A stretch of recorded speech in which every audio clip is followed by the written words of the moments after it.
All right, ladies and gentlemen, we've got a real treat tonight here on Sportswire Radio. And I really got to thank our guest before I give him the long intro. And I'm sure he does the intros better than me, and he's going to be grading and critiquing me on this one. But he actually got me out of something I was really that wanted no part of. And so I have to thank him because we've been trying to get him on for a couple of months. But this time, it really came on hand. He's here. But we'll get to that shortly. But our guest has got as good a resumes as we've had on here on Sportswire Radio of late. And that's talking about especially the likes of RPD, the natural born fighter, and Dean Allmark, who defeated Jushin Thunder Liger, and Brian Danielson, Jimmy Controversy, Wrestle Tommy Dreamer, Hardcore Obey. This guy's resume is better than all of that. Because if you're a fan of voiceover work, when it comes to Family Guy, the Simpsons, when you're a friend of character impressions, if you're friends and like that stuff, he does a great job when it comes to impersonating the likes of some guy Jim Carrey you heard of. When it comes to Super Mario Brothers, he's done work with that, and you've even seen him do some stuff where he's got an IMDb page on. And even further, he's dabbled recently into the wrestling world, and you've seen him most notably do some ring announcing for places like our very good friends over in EBW, where he even holds a tag team championship alongside his tag team partner. You've seen him in ACW, and there's something really, really big we're going to talk about here shortly with that. And most notably, where we've really gotten to know our guest tonight is from a company called Dominant Breakout Wrestling, where we've even seen him square off with some Bitcoin billionaire. We're going to talk about all of that here and some. Our guest needs no further introduction, but because he does these introductions literally several times through any show we're on, we are definitely going to give him an introduction that everybody else gets here and some, because he does it and he's critiquing us right now. So with that,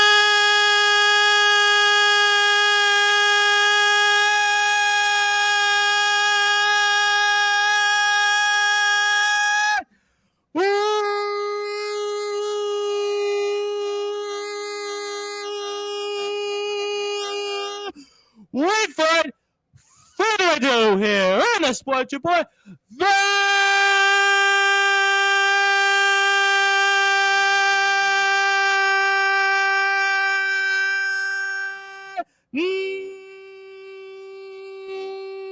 number one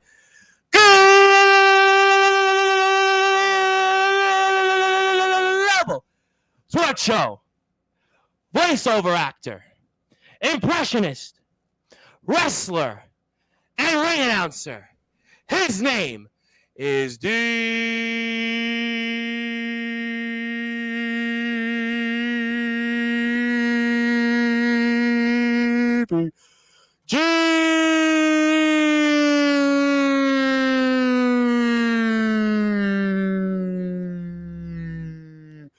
My friend, how are you? I'll tell you this right now. I am feeling freaking fantastic at this point. You know what I mean? That was amazing. Well, I appreciate that. Obviously, I guess then we passed with flying colors. I haven't passed too many things in my life. I've certainly, was definitely not at the top of the list when it came to grades, but I appreciate that I got a good grade from you. And obviously, first of all, I know I got a lot of people coming in for this. I actually want to thank you because you got me out of a holiday party that mixed with business out there and the friendly confines of my old home in Bay Ridge, Brooklyn. And I was so dreading being there. And I was like, they're like, well, what are you doing leaving, Tom? I'm like, I've got a guy with 75,000 plus subscribers on YouTube. Gotta go. Happy holidays. Like, okay, good enough. So first of all, let me thank you for that. But it is a tremendous honor, though, to have you here, sir. And I have to ask you, I guess, the burning question for those that are listening and watching here on Sportswire Radio. How did you get into all of the work that has led you into so many places, and especially anything else you might want to share on those experiences that have definitely led you to, I think, one of the more fascinating people we've ever had here on this platform? I'm going to tell you this, right? Like, it's been a roller coaster. Ever since I graduated high school, I wanted to do so many different things. in high school, I did many different things to get attention from everybody in the school to like have a reputation of sorts. But you know, sometimes those things cause some bad reputations and whatnot. So I decided to just come out a clean slate, Okay. start a YouTube channel. Ever since watching all these different people doing all these different things on YouTube, I wanted to try to be one of those kinds of people, be able to entertain the people, make the world laugh and smile. That was my goal ever since I graduated high school, and that's when I started to do. And it all started back in 2012 is when I started my first YouTube channel.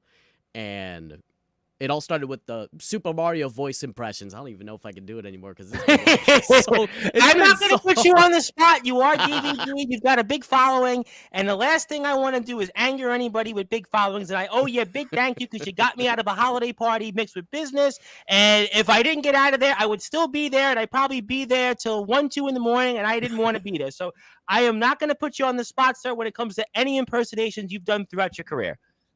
I appreciate that. I mean, honestly, it's always fun. It's always fun to do impersonations and whatnot. Hell, while I was ring announcing at DBW and all these different types of things, I always done voice impressions while doing a ring announcing thing, like just off the camera and whatnot, just to see if that would, you know, got a whole bunch of laughs. Whether it be Peter Griffin doing ring announcing, whether it be Cleveland Brown doing ring announcing, Super Mario doing ring announcing. It's absolutely ridiculous. It's hilarious. It's absolutely hilarious. Well, and I have a bunch of comments. I'm going to get to people in a second, and thank you for tuning in. I obviously want to say hello to a lot of people out there, but I have to ask you kind of this fascinating question, and you've actually been able to introduce yourself actually to go out there and wrestle. I have to ask that question. I mean, what is that experience like? I mean, you're not going to see me do that anytime soon because, first of all, I don't think I could do it for 3 hours like you do it. But I mean, I think that's fascinating because there's very few people I could think of that have done that. There was a guy in England. I do a lot of work in England with the wrestling scene. There's a guy, Ben Hall, that actually introduced himself going into a Rumble 2 years ago. But that was a Rumble. You've actually introduced yourself going out there to compete. And I have to ask you, what is that like? It's different. It's really different because you don't see ring announcers going into the ring and fight and whatnot or anything along those lines. You usually see the ring announcer do their thing and leave the ring wearing such nice clothing and stuff like that. But no, I was in street gear, ready to rumble with all the best that wrestling has to offer. And to be able to walk towards the ring or be in the ring and announce my credentials across the ring to my opponents, probably like the most. It's funny. It's the most fun. It's the funniest thing that you could ever do. And then you have to announce your opponent as well. And sometimes you want to have a little jab at them too while you're doing. Well, the you've had some announcements, too. history with that in DBW. I'll definitely get to that in a second. You know, I'm curious on this, and tell me your thoughts. You know, I've interviewed a lot of people in my 5-year career. I've interviewed politicians. Some of them I worked for. Some of them were peers of mine. I've interviewed rappers. I've interviewed professional athletes. And I've interviewed actors, all different types of people around the world. And obviously a lot of people in professional wrestling, whatever else you want to define the terms of wrestling. And you've done a lot of these different things. And I'm curious, and how do you prepare for these things, and what's the differences and similarities for all the things that you do in preparing for, whether it's wrestling, ring announcing, whether it's the voiceover work, whether it's the impressions? I'm curious about that preparation aspect. Well, you try to take things one at a time, right? You don't want to pile so many things on top of your shoulders. But when it comes to the wrestling business, Sure. I have definitely piled a lot of things on my shoulders, especially when it comes to EBW.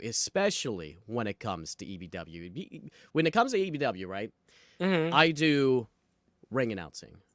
I wrestle. Yep. I work with the technical aspect and provide with the music. I provide with the microphone system. I do the video editing and all of that stuff behind the scenes. That is all me. I take care of all of those things.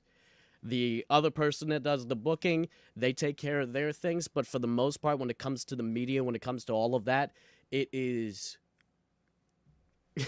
It is definitely a big weight on my shoulders to be able to juggle all of these different types of promotions and stuff like that. DBW, EBW, ACW, all of these promotions that I've been visiting and working with these people. It's amazing. It's amazing. It's a little bit nerve wracking. I'm not gonna lie to you, especially with all this other Yeah, stuff. But I was gonna say, especially in EBW, because I've watched EBW, and I noticed that you do some commentating there. You do the ring announcing. You've obviously been dabbling now, I think, for going on 2 years in becoming a wrestler, and that's a lot. I mean, and you've learned different things, but I'm also curious: have you taken away some of your experiences in the different fields that you have been, in order to kind of help you in terms of grasping and maybe succeeding in those different roles that you've had in, let's say, places like EBW? well, let's just say when it comes to, it all started with the voice impressions. Then Yep. we started to evolve from all the funny haha stuff. It goes up to Sure. voice work. It goes to voice acting and stuff like that, to do actual serious projects. I even went to LA for a premiere of a short film that I actually was able to voice act in and whatnot. It was an amazing time.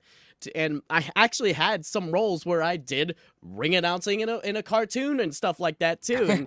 And that kind of just sparked a little something in me.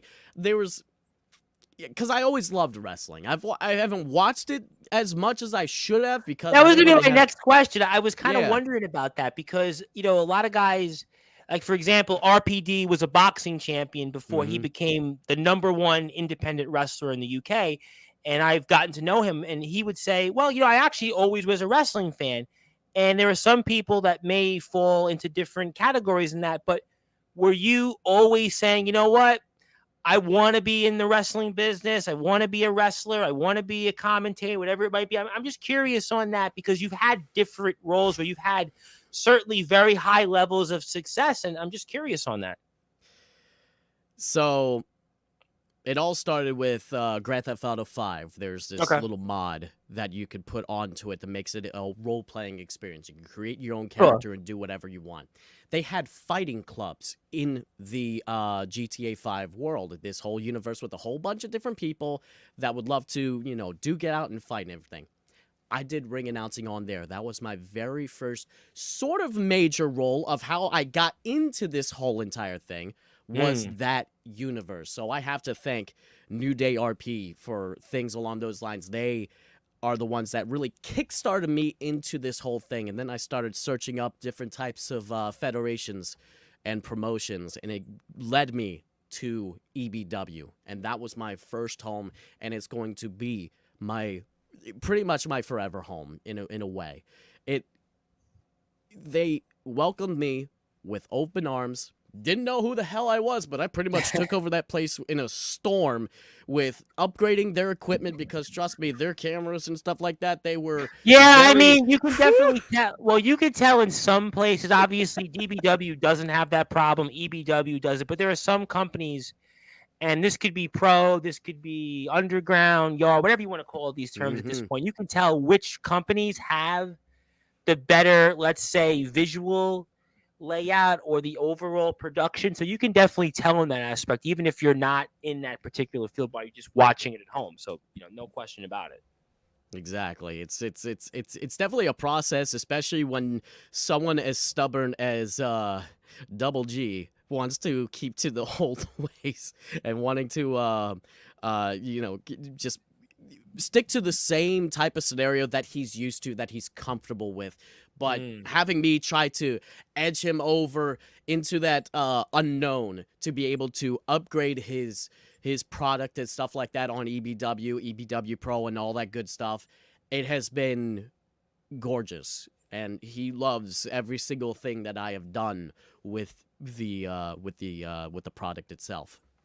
Absolutely no question about that. Now, if you want to follow Mr. DVG, you got a number of different ways to do that. You can look him up out there. He's on TikTok. He's on Instagram, Facebook, YouTube, Twitch.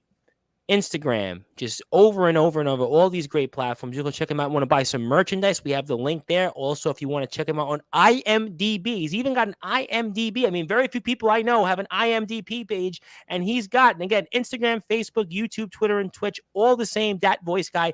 TikTok, audio DVG, and the links there below. You know, I've got a lot of people that want to talk to you, so I'm going to ask questions, but I want to first of all let the people say hello to you. Obviously, I agree with our friends over in the management of Dominant Breakout Wrestling, an amazing ring announcer, an amazing show that we just saw of Thursday Night Thunder Punch, which literally I think went longer than the Super Bowl. It had better content, it had more action. So definitely stay tuned tomorrow because I'll have some announcements. We got a lot of DBW coverage ahead. So definitely always love and talking about DBW. Make sure you follow them. I'll actually plug them in a second as well. And also, Dan says, what a time to hop in. So what's up, Dan? I appreciate it. And speaking of people that we're going to see, maybe you announce, we're going to see Mr. Big Tex, who's called himself the big man of DBW. He is now challenging Mr. Judgment, who is our reigning defending DBW champion. We'll see for how long. Big Tex was on here a couple of weeks ago. He promised big things. Well, you know what? He says he can stand up to Mr. Judgment, so we'll have to see in a battle of the big men what happens there. Speaking that is going to be a massive match. It's going to be a massive match, and I wonder how the ring will stand afterwards. Oh, my God. Well, you may or may not have that role to call that match by giving out the introduction for both guys, so we'll see. Stay tuned.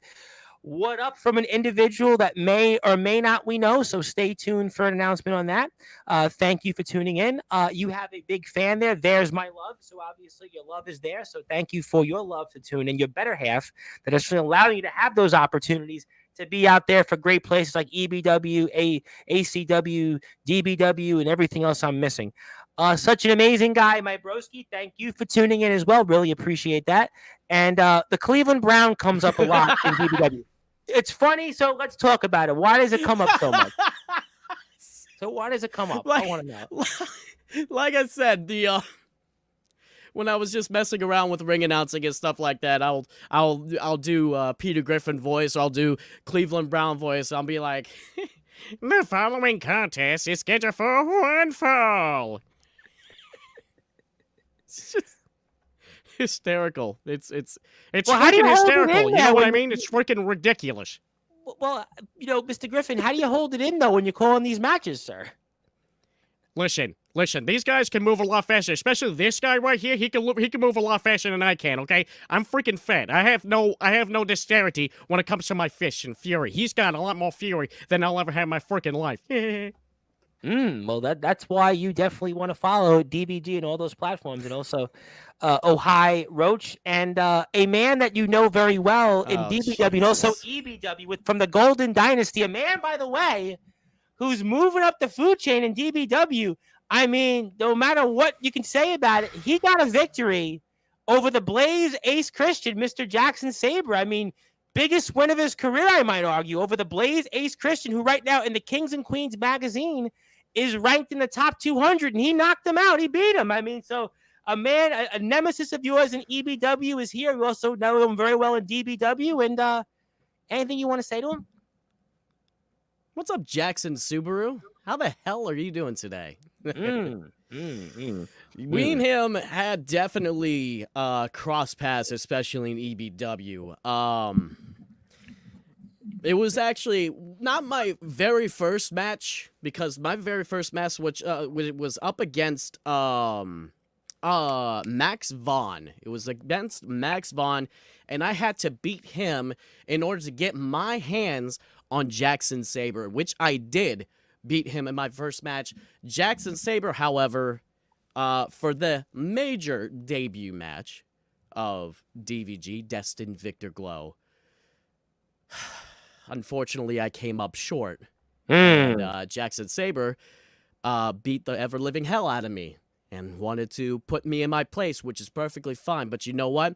All things come around in a circle, and not only recently did I actually pin Jackson Sabre during that 4-on-4 where I won those tag team belts. That was just the icing on the cake.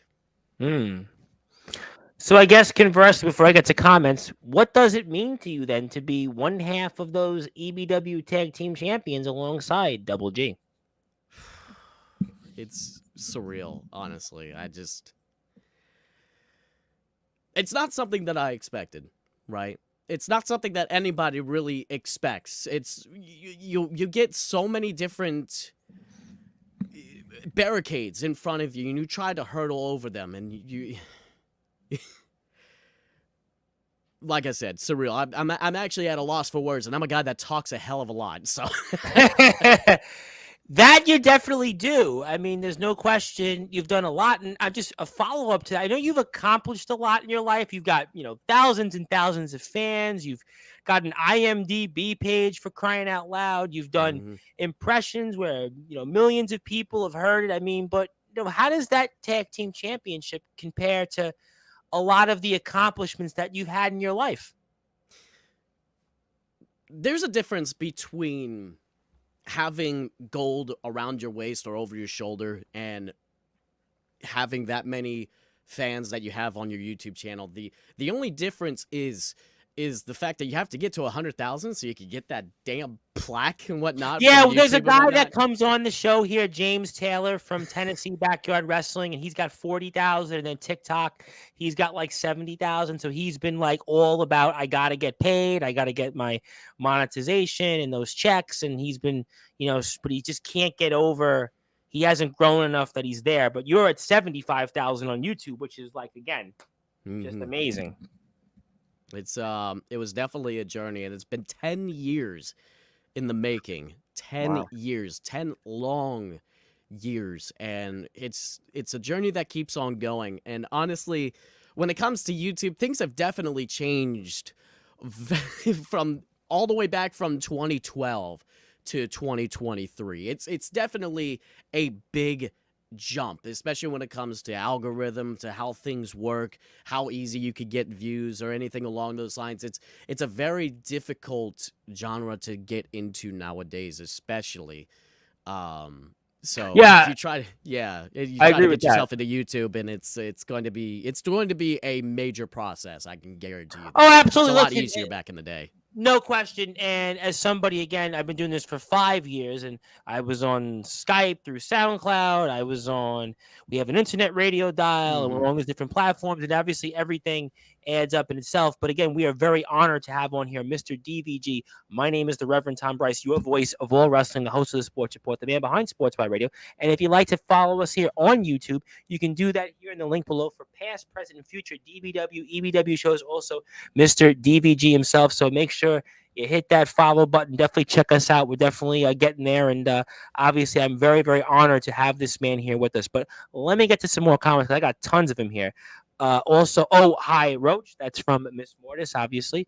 Hmm. Also, we've got here my guest last week, one half, or now I should say 1/3 of the group, Chaos Conspiracy, because we know Big Tex is a part of that group. And boy, what a presence he has made there in that group. He accepts being a part of that group. Then we see on Thursday Night Thunder Punch, he wins that battle royal to get that crack at Mr. Judgment. And I mean, here we go now. I mean, all of a sudden, Chaos Conspiracy is looking real good.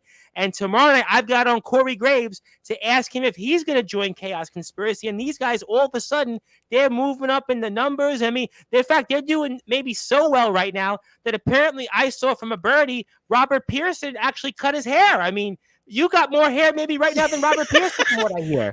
Look, I don't even recognize him anymore. I don't recognize Robert Pearson anymore. He's supposed to be the bone shaker.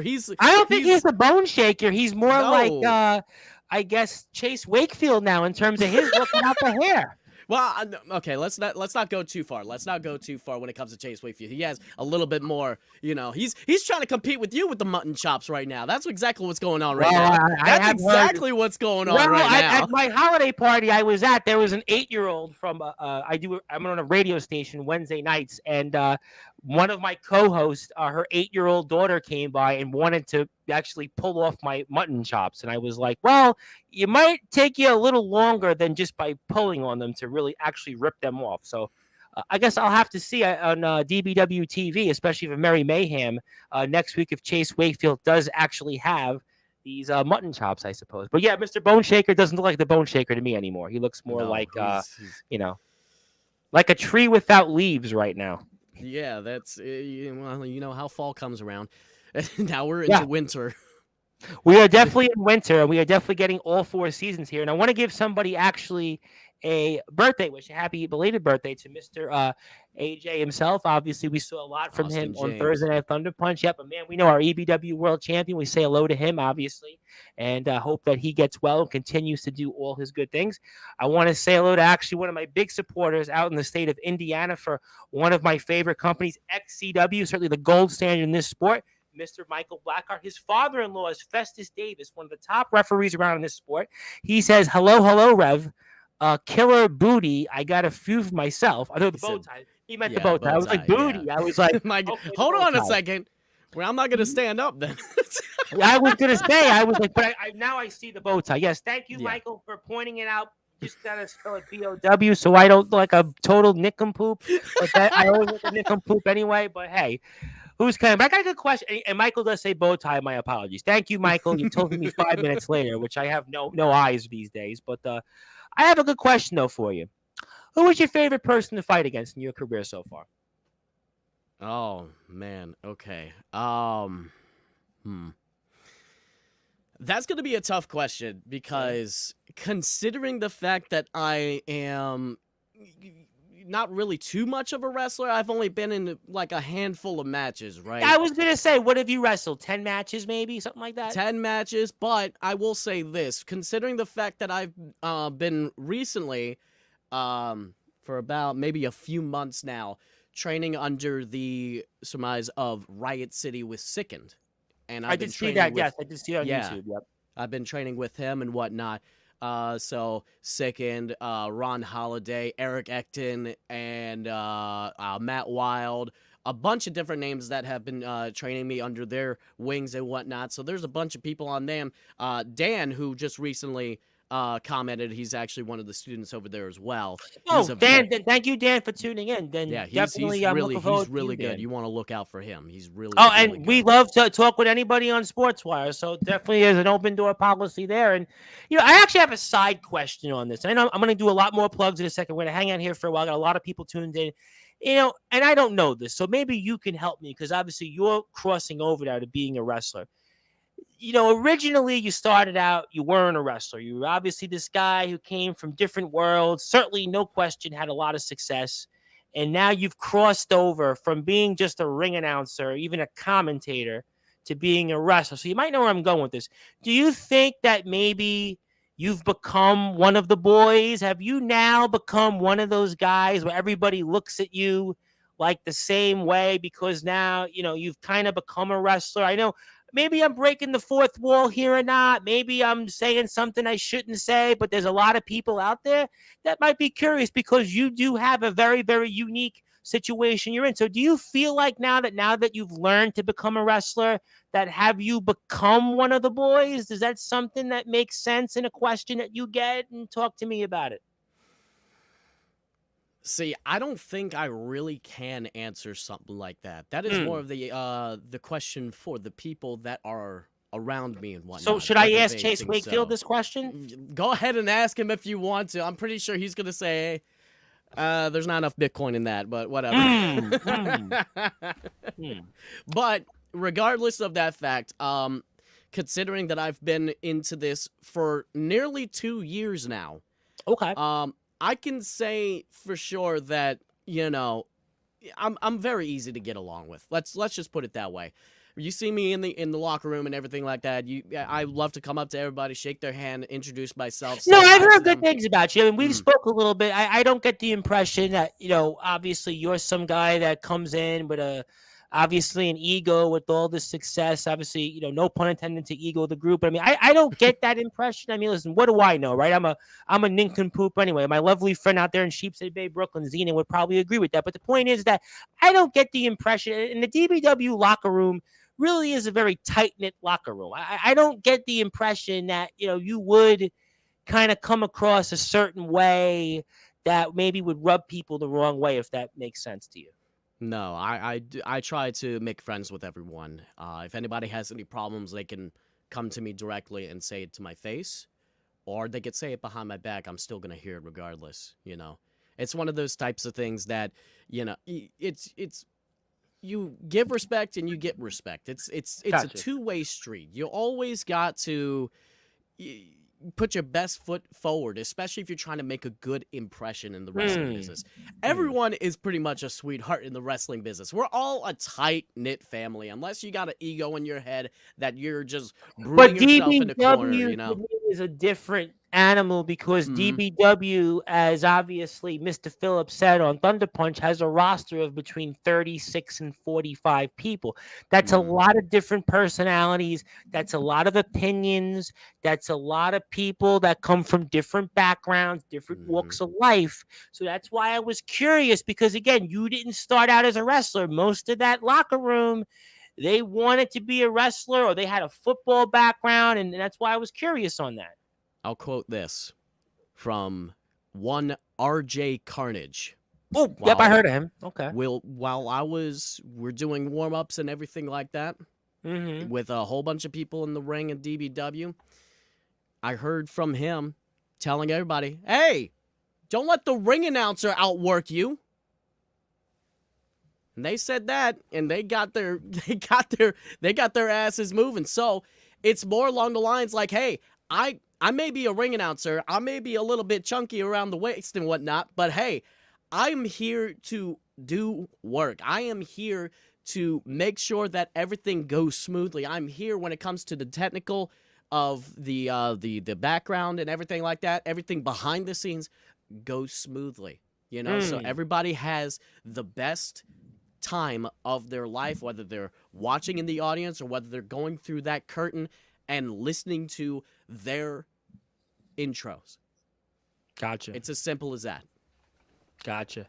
I have a lot more questions, but there's a lot more comments, and I want to get to people because a lot of people want to say hello. So that means they don't want to hear me; they want to talk to you. Oh, Yes. let me go ahead and answer that question though.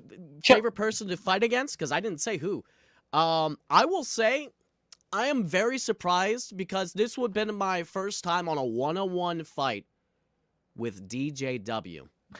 Hmm.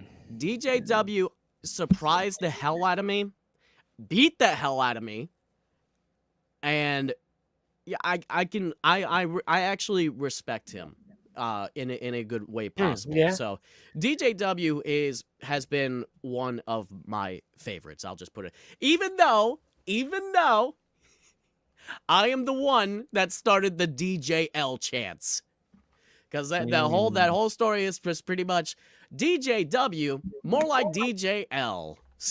Well, you know what? You said something interesting, and I guess I got a couple things Mm-hmm. under my cap here that I'm going to basically pull out.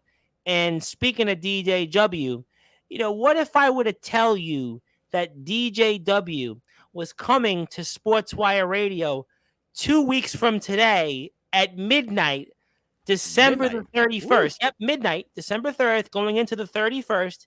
He had requested a microphone to talk here on Sportswire Radio. Do you think that would interest you? Do you think that would be something that people here tonight might want to hear? And the fact that Mr. DJW apparently has requested a microphone to talk about his story. And I'm sure you'll definitely come up because your last match in the ring was against Mr. DJW.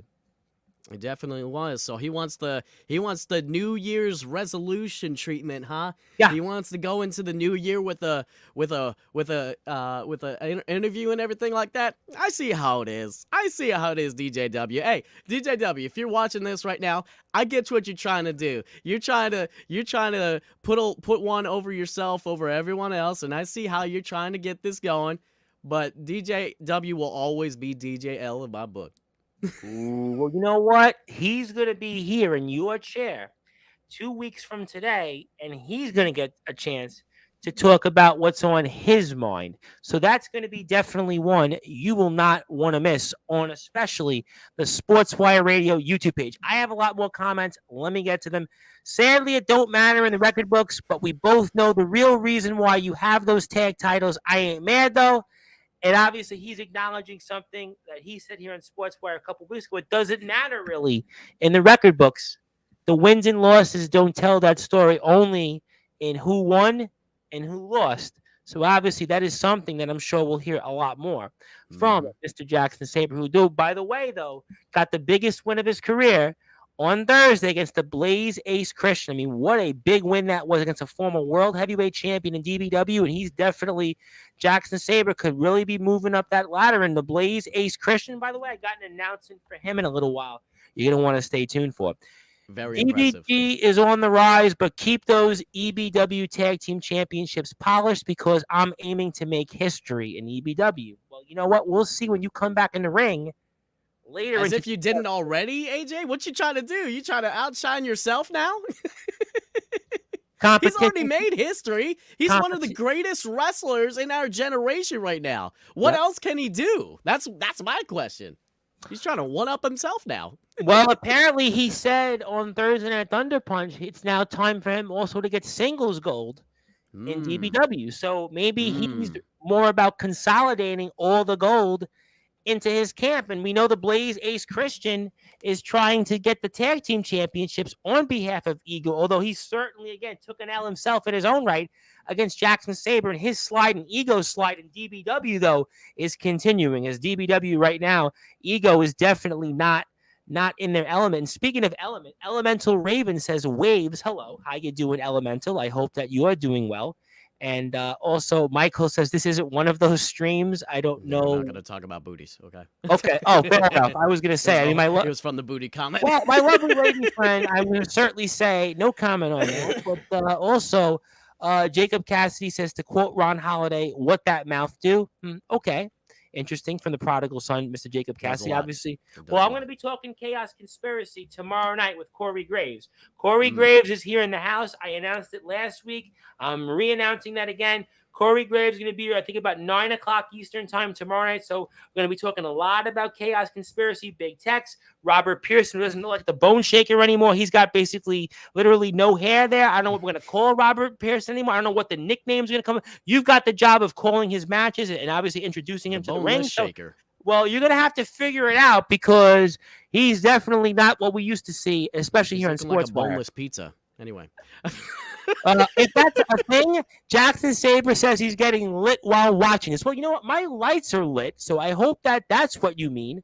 Also, when are we going to get Cassidy versus DVG? Oh, shit. Okay. All right. Okay. So you want to consider that a challenge. Okay. Yeah. All right. When and where? That's all I have to say. Interesting. So you want to say anywhere maybe then? Would that be anywhere? It could be in DBW. It could be in EBW. It could be wherever the hell you want it. Well, I'm down for it. I'm going to use a quote for a rather infamous Motley Crue tour in 1994. And the name of the tour was Anywhere There's Electricity. So maybe there'll be anywhere there's electricity. We'll get a chance to see Jacob Cassidy, the prodigal son, against Mr. DVG, everybody's favorite ring announcer. So we'll have to see there. We'll certainly see. I've got a lot more comments. I'm just going to go right to him. Salem the Kid, thank you for tuning in. Well, there's one way to figure out if he's more wrestler or more announcer. This is a great question, by the way. Which hurts more, your neck or your vocal cords?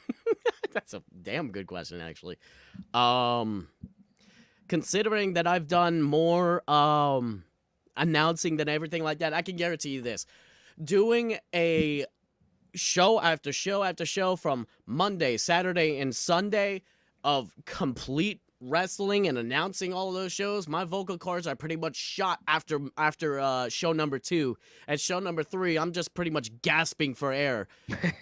Wrestling, I haven't really had a major injury or anything like that. My neck is pretty much protected. I'm feeling pretty good whenever I'm in the ring, thankfully, and I'm in the ring with some pretty decent people who are, really good in the ring and do what they do best. So I would say my vocal cords. Let's put it that way. My vocal cords hurt more than I do in wrestling. I gotta ask you then, have I caught you actually at a good time? I mean, have I caught you after like 4 shows this week, or have I caught you? No, I did have a show yesterday over at DOW in Pennsylvania.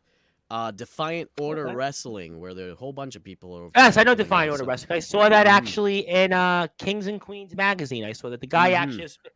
I'm not gonna say too much, but I know that was being. Yeah, I know that was being covered. So that's actually a good point. I want to say another place that we certainly love to do more coverage. You're our friends over in the UWF.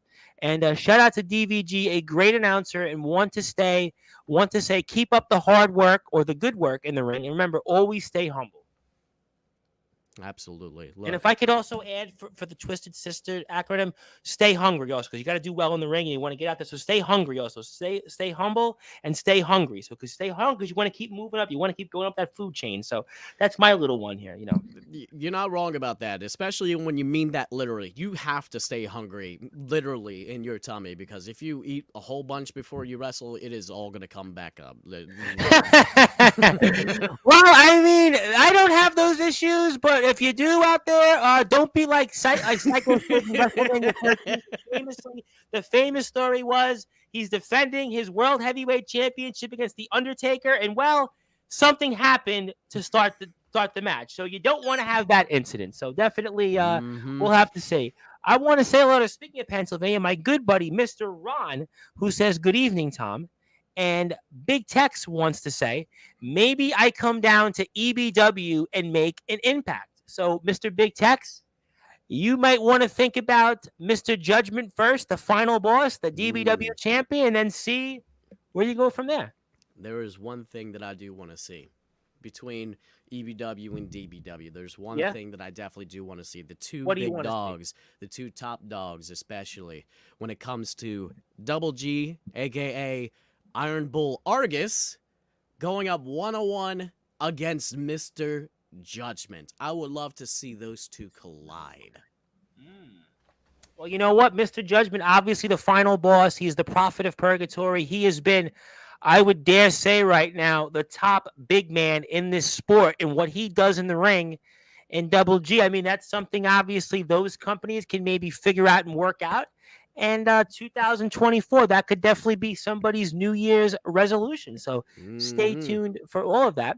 AJ wants to say, I want to be the first person in EBW history to hold 3 championships at one time. I got something to prove next year. That's what he says. Mr. Austin. So here's my question. What's better, holding a championship a number amount of times or pull a Roman Reigns and have it over 1,000 days? Honestly, I would go the Roman championship for a long period of time instead of holding it multiple times. That means I would rather go Roman Reigns, because you know what that means? You didn't lose the title. Exactly my point.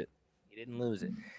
I actually want to give a big shout out to this person, because this person recognizes the role of Sportswire. This person here, this champion, this gentleman, by the way, this man, this great man. I want to say this great man. I want to go on the record. I don't care what the people say. This gentleman, this great man, this true champion. He talked about and praised Sportswire. And you know what, Mr. Cyrus? You're damn straight. Cyrus, you are always welcomed on Sportswire. Thank you for going out there and saying how much Sportswire means to you. And, it's definitely, you are one of the favorites on Sportswire. And he does want to say here, good evening, gentlemen. DVG, since I'm pretty great inside the squared circle, I definitely concur on that. As we all know, and I definitely agree with that. Hell, I'll even do a better job, and I could challenge you to an announce off. # greater than DVG. I mean, what do you think about that? Cyrus right now is on the run. That chapter, he's writing chapter after chapter. And, I mean, what do you say to that, though? Look, I'm going to say this right now. Yesterday, with me and the Stompers, because I I know the Stompers very well. We looked outside the window and we saw a very lookalike of Cyrus just sitting in his car looking all depressed and whatnot, and we thought it was him, so we decided to make a joke about it. But honestly, you want to say greater than DVG, just keep your eyes on yourself instead of me. I know my jacket is all sparkly and whatnot. I like to put attention on myself, but I would suggest stay in your lane.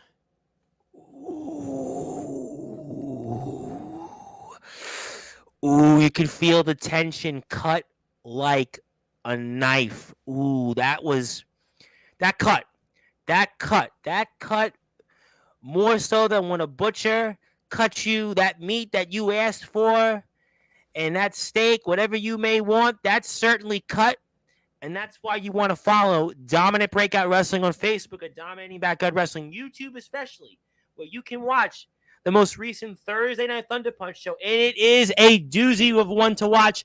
Dominating breakout wrestling, and also next weekend, Merry Mayhem. You are not going to want to miss it. There is a slew of great matches, a slew of things that we're going to be talking about tomorrow. You, me, both. You, me, both. I am definitely excited about that, and I can't wait. More comments here. Plus, I want to give DVG a chance of a lifetime, and it faces me one-on-one for the World Heavyweight Championship in the first show back. And if I win, Ego gets a tag team championship match for the title. That's what he's basically saying. So he wants to give you the match, and if he wins, Ego gets a crack at the tag team titles, which you currently hold, sir. I'm going to tell you this right now. AJ is one hell of a competitor, and to be able to step inside the ring with him would be legendary. He's definitely one of my top people that I want to be in the ring with. I haven't been in the ring with him too much, except for maybe like a Royal Rumble type of thing. I was gonna say, weren't you in a battle royal with him? If I'm not mistaken, you guys crossed paths. Yeah, just like for a mere moment. It wasn't too long or anything along those lines, but that is something we're going to have to talk to EBW management about. I'm not EBW management. I'm not the booker here. I'm just the guy that does all of the other things in EBW. Well, but I tell you what, it is definitely very intriguing and something that I definitely want to see and to be a part of. That's for certain. That's definitely for certain. Well, if you want to check them out, again, you got Forever EBW, EBW Pro on YouTube, Facebook, Instagram.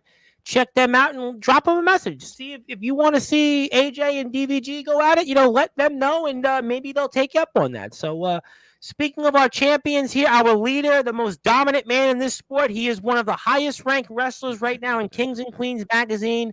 He is certainly for good reason that way. That is Mr. Judgment, the final boss, the prophet of purgatory, the man that reigns supreme in the top company around right now in the tri-state area. Mortals, the prophet invites all souls with an exclamation point.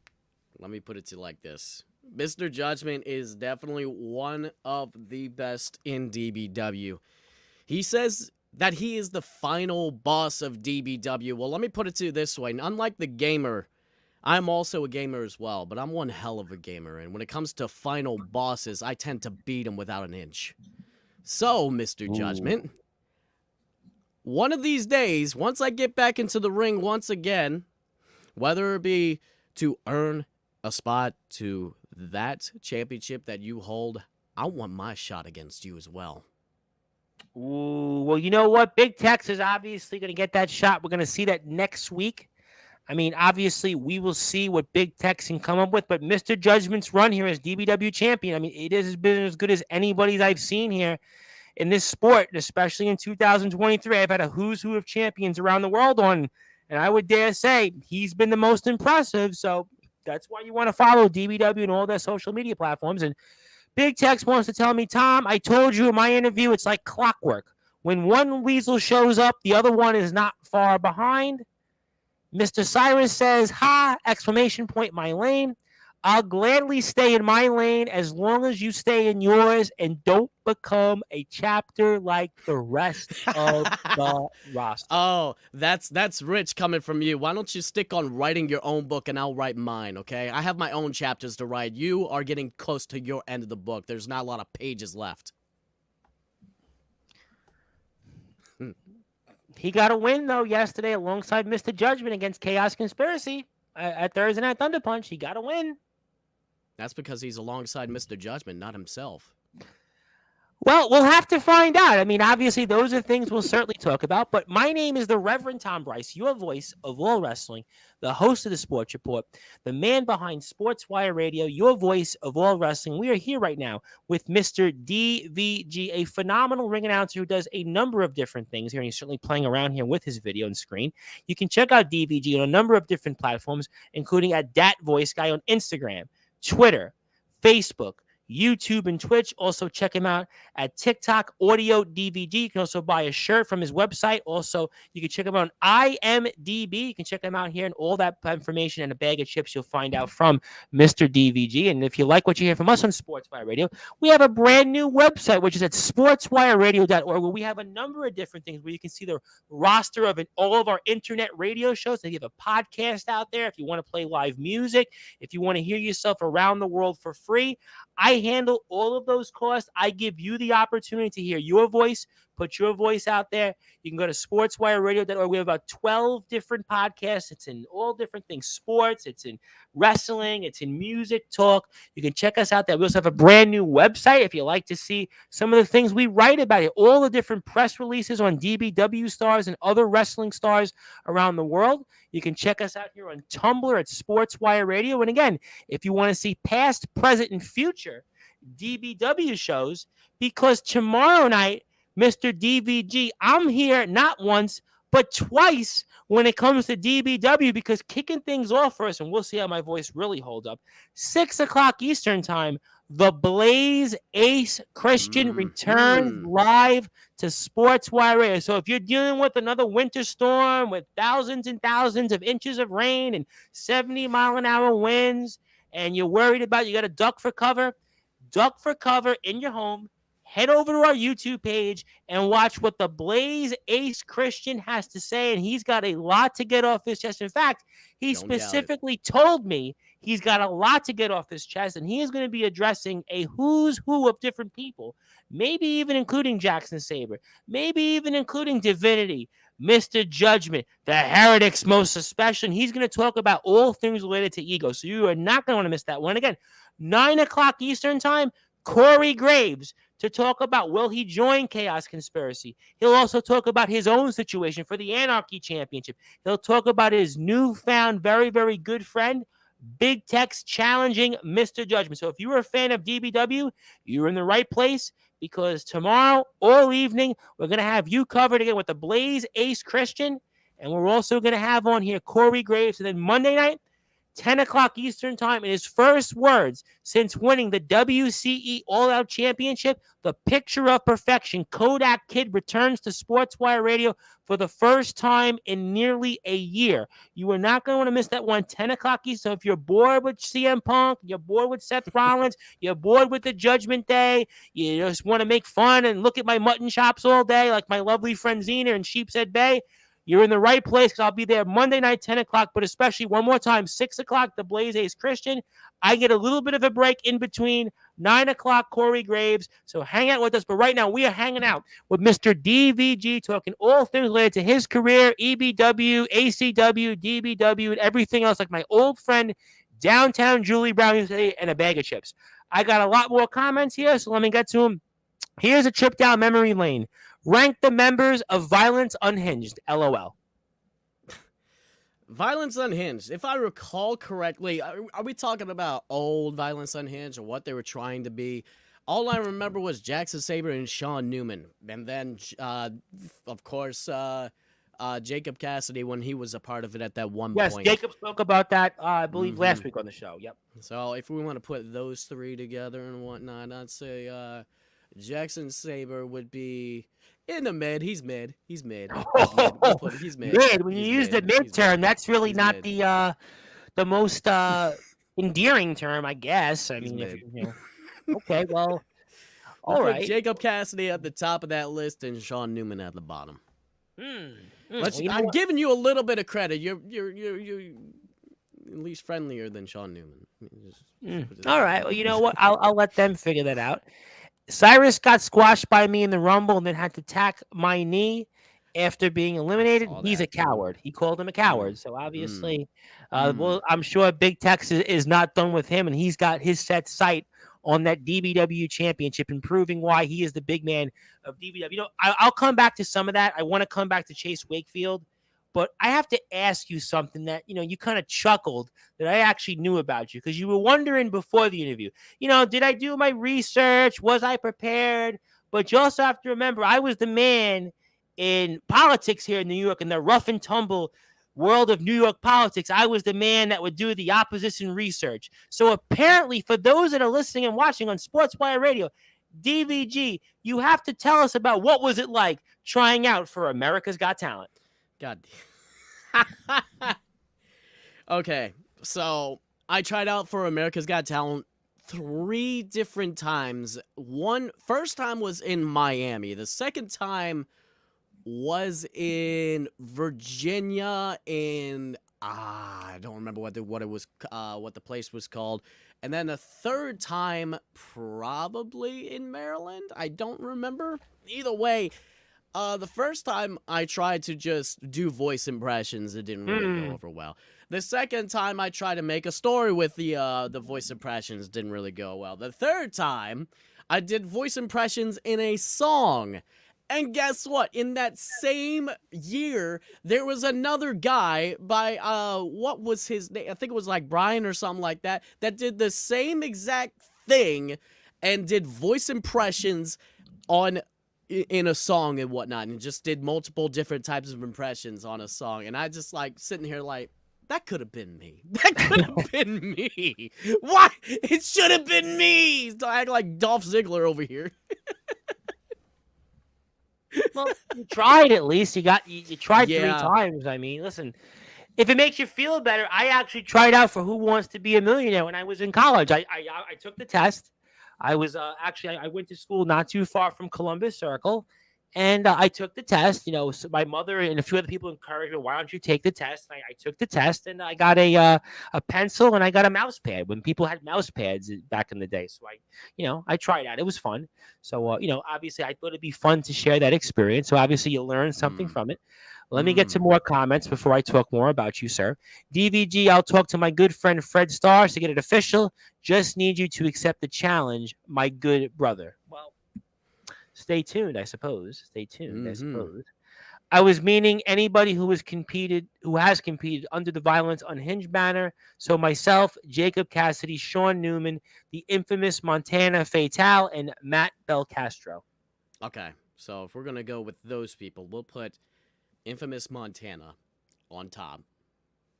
Okay, Jacob Cassidy, Jackson Saber, Sean Newman, and Melt Belcastro. I haven't really seen too much of Melt Belcastro. I've only met him like 2 different times. So, well, my first thought was I actually know somebody named John Belcastro. I'm like, are they related by any chance? When I see John Belcastro, I might actually have to ask him. I will see him. I know a John Belcastro very, very well, and I might actually ask him, are you related? But that's for a different topic for a different time. I was curious on this because you have an IMDb page. I mean, how many people ask you about that? Not a lot, really. It's just a place for me to just put my stuff on there. A lot of people mainly come to my YouTube channel to see all the different types of works. I got my demo reel on there. I have everything on there that they need to, like if they want to hire me anything, they just send an email my way. Or if they go to my Twitter, they go to all these. I'm sorry. X. I'm still calling it Twitter. Still. Yeah, exactly. I don't know why. Exactly. I mean, it's just, whatever. Yeah. They should have named it to Y, because why the hell are we even doing this in the first place? I completely agree with you on that. I just don't understand. I don't understand. But, I guess then following up, what is the voiceover world like? I mean, you've done a lot of work in that. I mean, I'm curious in what is that world like? It's different. It's actually pretty different when it comes to voiceover work, because a lot of things are dealt in emails. Not a lot of things are done like face-to-face, because especially when it comes to the pandemic, because when I got into the I saw that 2020 you got involved. Yeah. I mean, at that point, nobody was interacting. Nobody was here, but you were doing everything remotely, basically. Yeah, I pretty much had my studio right here. I have another professional microphone over here that costs like near $1,000 to actually be able to work that thing. Yeah, I can certainly envision that, because, like I said, Wednesday nights I'm on a radio station, and the producer of the show, he bought a Rodecaster Pro. He's got actually legitimately it's worth $25,000 the equipment. Now I've got some equipment. But I'm like, am I going to shell out 25 grand? Well, I don't know, but they've got it, so I could sympathize with you on that. Exactly. It's definitely a costly type of work, but Sure, it pays back in the future, especially when sure. a lot of different people wants to hire you for video games, or they want to hire you for commercials, or they want to hire you for cartoons or anything along those lines. I've been involved in each one of those different types of projects. I have my voice on some Steam projects as well. It's a wonderful type of thing.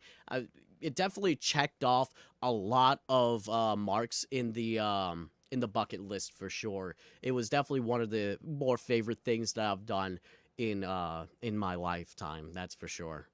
100%. Is there a favorite project that you've worked on doing that type of work?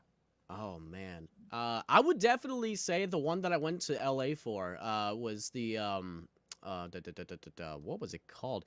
It was called Vody. It's a psychedelic horror flick. Oh It's a wow. 30-minute long short film, and it's pretty much about this guy who is trying to make it big as a cartoonist, and no matter what he tried to do, he tried to make a predecessor to a very successful project called Bugsley. And then he made a new project called Vody. Vody wasn't really getting too over, but then a whole bunch of psychedelic stuff was happening. He was sober for a good long time, didn't want to drink or anything like that. And then suddenly he had a bottle in his hand, trying to not drink at all. But suddenly there's liquor empty and stuff like that. It's a very It sounds like people I know. It sounds like somebody I know what's on Staten Island. I mean, I have to check my Rolodex. I'm sure I know people that have been in those situations in real life. I'll have to ask them. Right. It was definitely a fun project. It was definitely fun meeting the creator face to face as well. He helped me get around and whatnot when it comes to that type of thing. But yeah, it was definitely a lot of fun. I got to work in some cartoons, anime, and stuff like that. It was really fun. That's very, very fascinating. That's very, very fascinating. And I will get to more questions, but first I want to say the only good thing to ever come out of the renaming of Twitter is going from the tweets to excrements. That's a good one. That's a good one. Yeah, let's go ahead and drop this excrement onto the webpage. That's a good one there. Okay, so I Drop the appreciate X.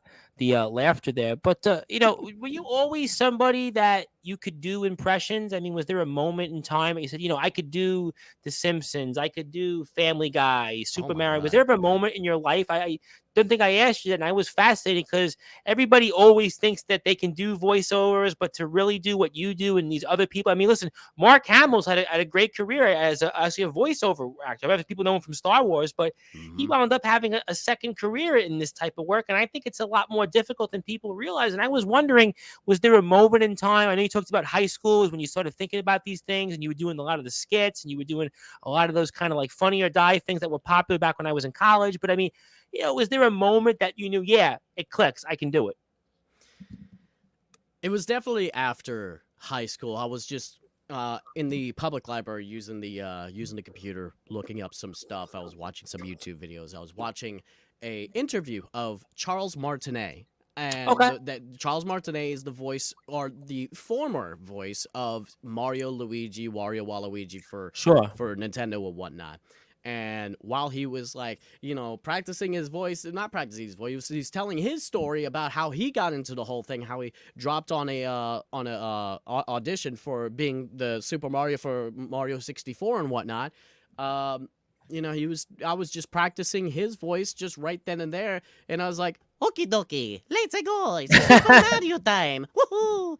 This guy goes behind me, heard me say it, and is like, "Did I just hear Super Mario?" And I turned around and like, "No," and he walked away, and that kind of gave me the little spark to start doing all these different things. And the very first video that I ever did was a cover song of Gangnam Style in Super Mario's voice. Oh, wow. It was not a cover song. I'm sorry. It was a parody song. I wrote my own lyrics and whatnot.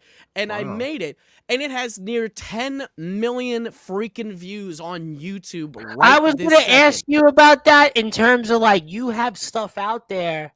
I mean, you've been in millions of people's homes. I mean, you know, Mm-hmm. it's interesting. Yeah, sure. We talk about guys here on Sportswire. Yeah, they got 40,000 views and 100,000. I mean, DBW certainly got thousands, but you've been in the homes of millions. I mean, like, what is that like? It's mind-boggling, honestly. It's like when you say it like that, because I wasn't really thinking of it that way. When you say it like that, it's mind-blowing to know that a lot of people have seen my stuff, know what my voice sounds like, seen my content and stuff like that. It's mind-boggling. It got to the point where I was walking around in public and people are recognizing who I was. I went to Six Flags. There's a Six Flags literally 10 minutes away from me, and I go over there all the time. And I go over there, and I'm standing in line, and I have my DVG shirt on. There was this kid that was standing in front of me. I had my shades and my hat on. He looked at my shirt and was like, "Hey, I'm a fan of that guy." I'm just Wow. I slowly took off the shades. I'm like, and he's like, "Oh, you're him." And it was like the Wow. best reaction I could ever have when it comes to meeting fans. And I've taken many different pictures and signed, like, it's unreal, man. It's absolutely unreal. It's like I said, it's unreal. It's absolutely unreal. How does that make you feel? Oh, it makes me feel wonderful, man. It's that sense of accomplishment that you're doing the right thing for this world, that you want to, that I want to make people laugh and smile in That's what this. you've said. You're a content creator who, just wants to make people smile, and Mhm. you've talked about following your heart, and just being somebody that left behind a legacy. I mean, do Mhm. you feel that? I know you're still a relatively young man, but I mean, do you feel that you've Now you're saying it accomplished those differently. things? I'm starting to Well, grow I gray mean, you already. certainly, look. I mean, obviously, I'm obviously going to avoid the age question, but I will ask you though, in terms of like, do you feel though that you've left a legacy? Do you feel that you've done those things that you've said on, your profiles and such, that, you've been this guy, a content creator, wants to give people a smile, and, following your heart? I mean, just, I'm curious on that, because you've had legitimate success that, you know, how many people in their life are going to say, I was heard in millions of homes? How many people are going to say I was stopped? I mean, we love what you're doing in wrestling. We love it on Sportswire. But you've had something that I don't know how many people in this world are going to have. A handful at most. Look, I wasn't really expecting to have such a large audience at first. Like when it started taking off at the very beginning, when it started getting to 100,000 views, I'm sitting here like, wow, this could be something. And it turned into something. And it was mind boggling that it just continued to rise and rise and rise. And honestly, I'm not really doing too much stuff on YouTube anymore besides uploading a whole bunch of Wrestling, yeah, compilations of I've seen that. stuff Yeah. when it comes to wrestling and stuff like that, because that's the phase that I'm in now. It's kind of like your emo phase. I'm in my wrestling phase or whatnot. And it's just it's crazy. It's insane. And I think I'm just getting started. I am 30 years old and I'm getting into this whole thing.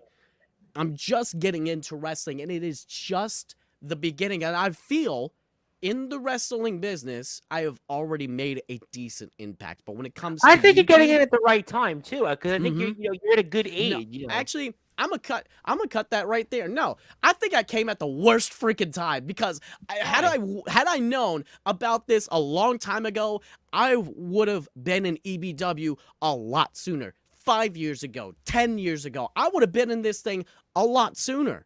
I would have been in the ring. I probably would have been a lot better than I would be in the ring right now, or just being a ring announcer. Hell, I probably wouldn't even know if I could be a ring announcer. I would be more focused on being in the ring.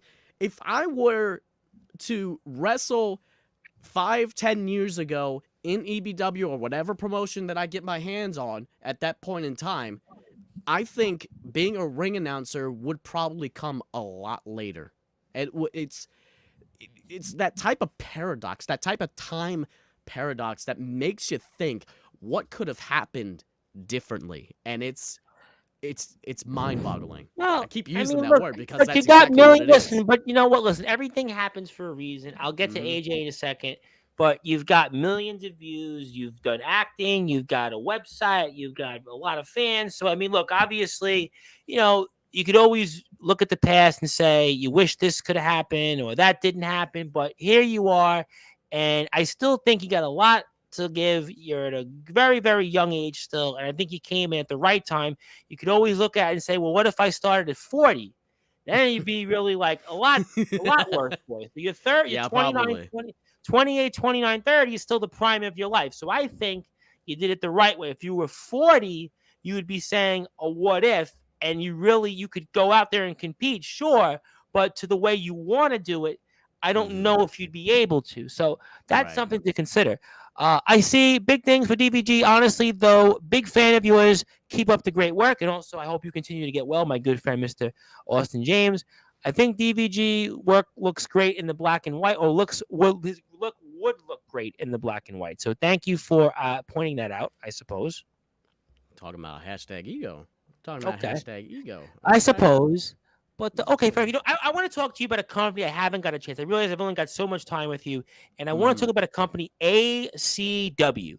And apparently, Oh yeah. ACW is making some big noise because on February the 2nd, right before the Super Bowl, some guy that used to tag team with some guy you might have heard of named Randy Orton, who's apparently looking to take a championship away from Roman Reigns. And Randy Orton, obviously considered to be maybe the greatest wrestler of our generation.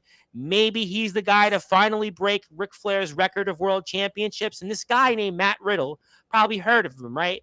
He tag teamed alongside Randy Orton. And apparently he's showing up in a promotion you do some work in. And I was curious what you thought about that in this company, ACW, that you've done a lot of ring work for.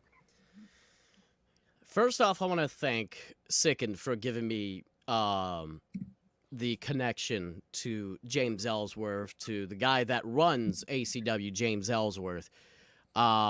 He has been a tremendous part of this whole entire thing. First of all, actually, now that I think about it, I want to thank AJ.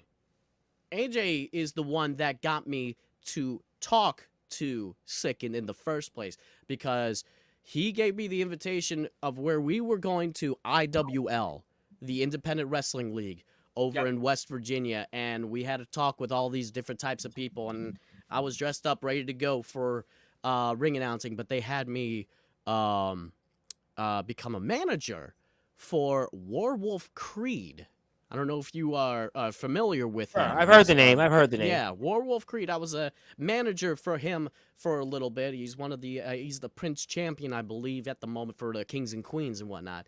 But it's because of AJ that I got in touch with Sicken, and it was because of Sicken that I got in touch with James Ellsworth, and it's because of all of these different connections. This is why you got to network. This is why you got to talk to everybody in the business, because you never know exactly who people know. You never know if you're going to be able to be in the same locker room as Kurt freaking Angle and being able to announce him on an ACW show. That has happened, and I am very grateful for that type of thing.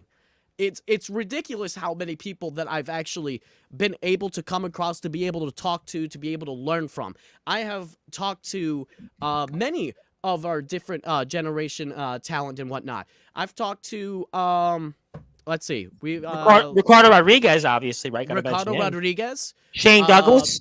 Shane Douglas, those two especially from EBW Pro, but for ACW itself, Kurt Angle, Scott Steiner, Bob Orton, soon to be Matt Riddle, Teddy Long. Teddy Long, I've gotten a chance to have a chat with and whatnot, and learning about all of these different things. It is just ridiculous the type of connections these people have, and it's just mind blowing that I'm able to share the locker room with them.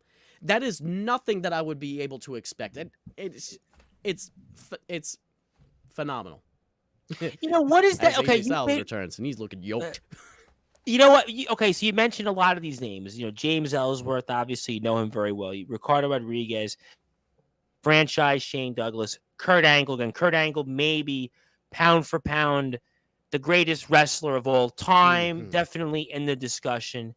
Certainly, Matt Riddle, again, a guy, one of the more unique characters of this generation.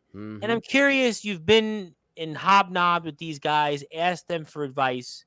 And how does that compare to when you've done work in your career doing the voiceover work and being in a different place that you, because you've had an interesting career, you've had an interesting life, you've had interesting experiences. So how do those experiences compare with those legends to the Oh people man. you've hobnobbed with?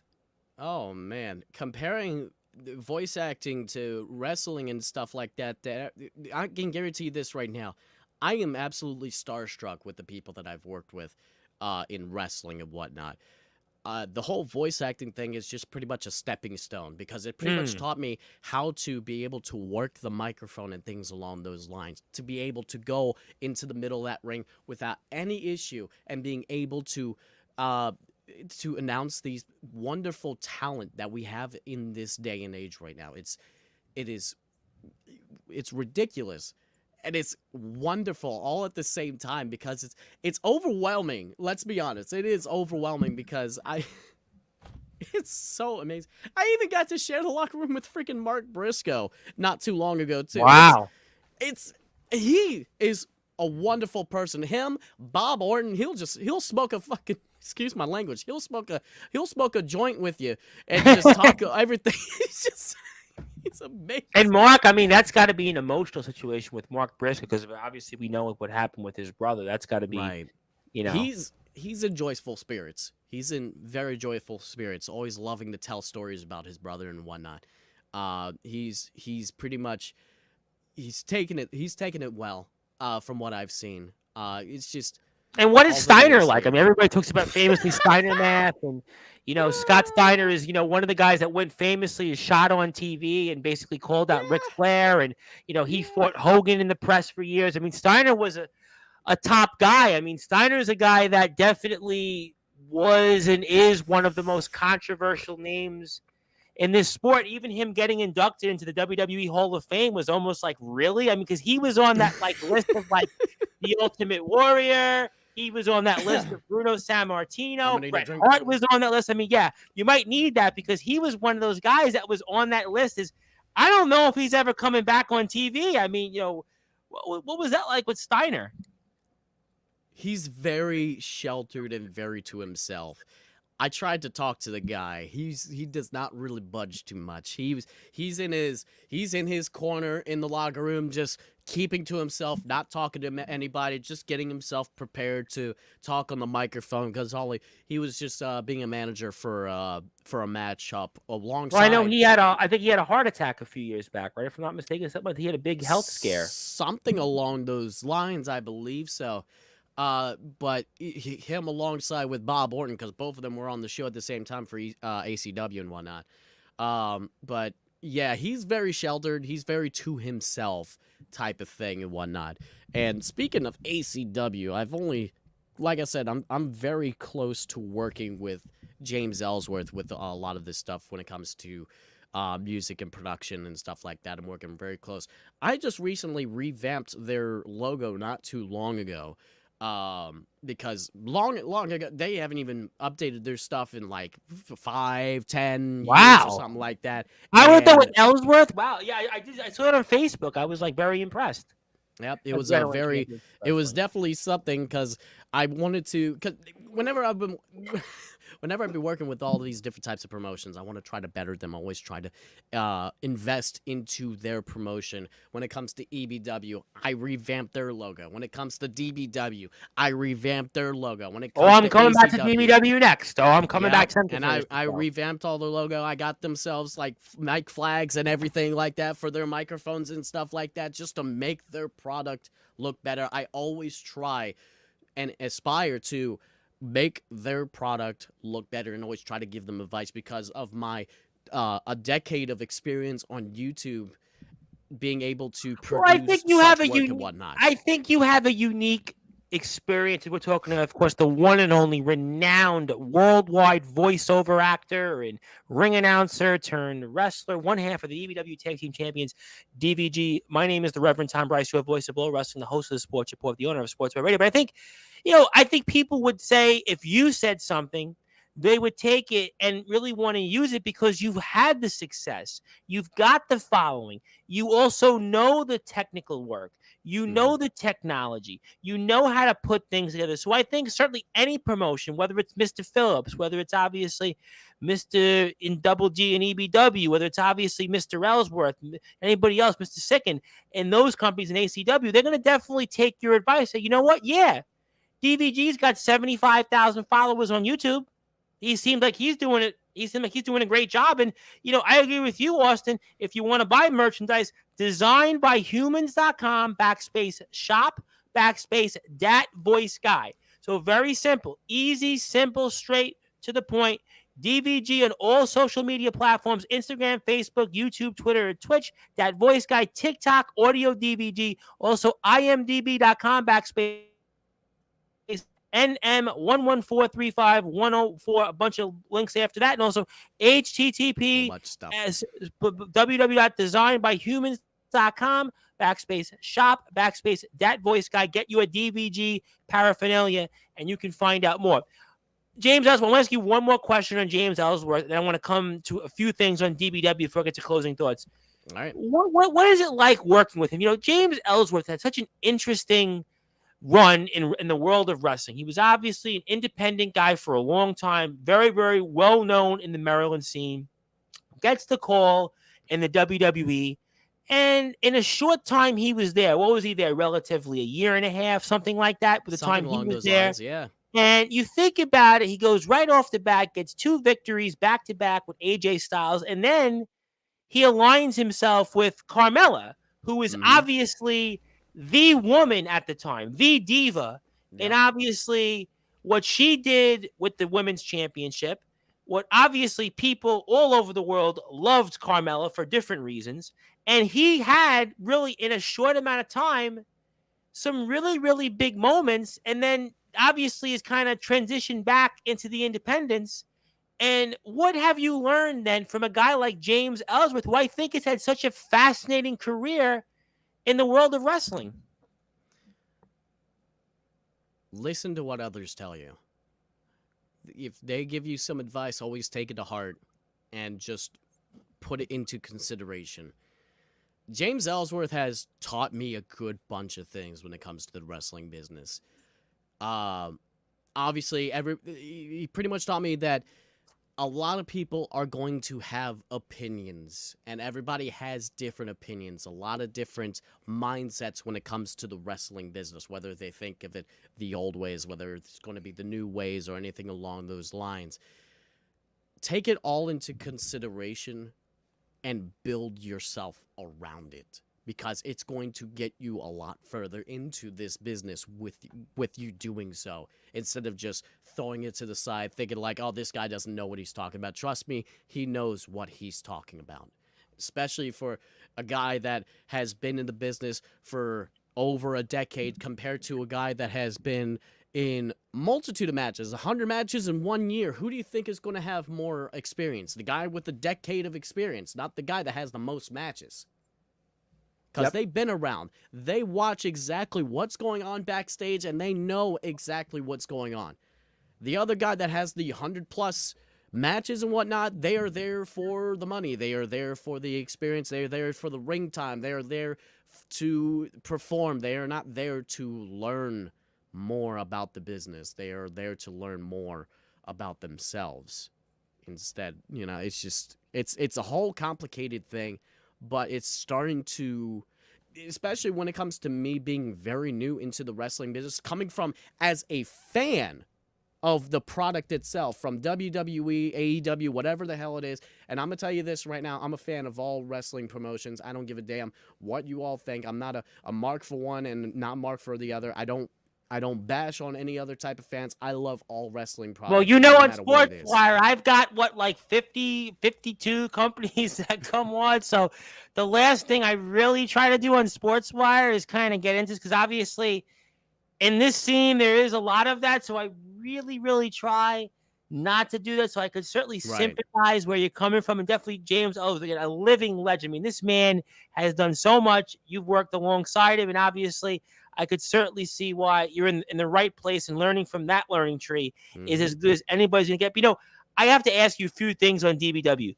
I mean, when did we just see you back in DBW? Because, you know, we saw you and Chase Wakefield a bit. You know, we've seen you obviously there, but the ring work has kind of been, the ring announcing has been, I guess, been done by a slew of people, some from VTW, some within DBW. And, you know, I saw you a lot earlier this year, but I was wondering, is there any possibility we'll see you back in DBW? I mean, I'm still doing ring announcing in DBW, but when it comes to in-ring competition and whatnot, it all depends on who wants to throw down the challenge, you know? It's the right place at the right time. Right now, I am biding my time. I'm trying to make sure that I do things correctly. Right now, there ain't no really too much people bothering me. The only person that only had a problem with me at that point in time was Chase Wakefield, and he decided to take it upon himself and decide to bully me during that entire time. And guess what happened? You know, he got a quick slap across the face, and then we had a match together. He thinking that he could get a quick win over me to try to prove a point, but guess what happened? No, you should. Guess what happened? He's lucky he didn't have that Hub City Championship on the line, because I would have taken that straight away from him.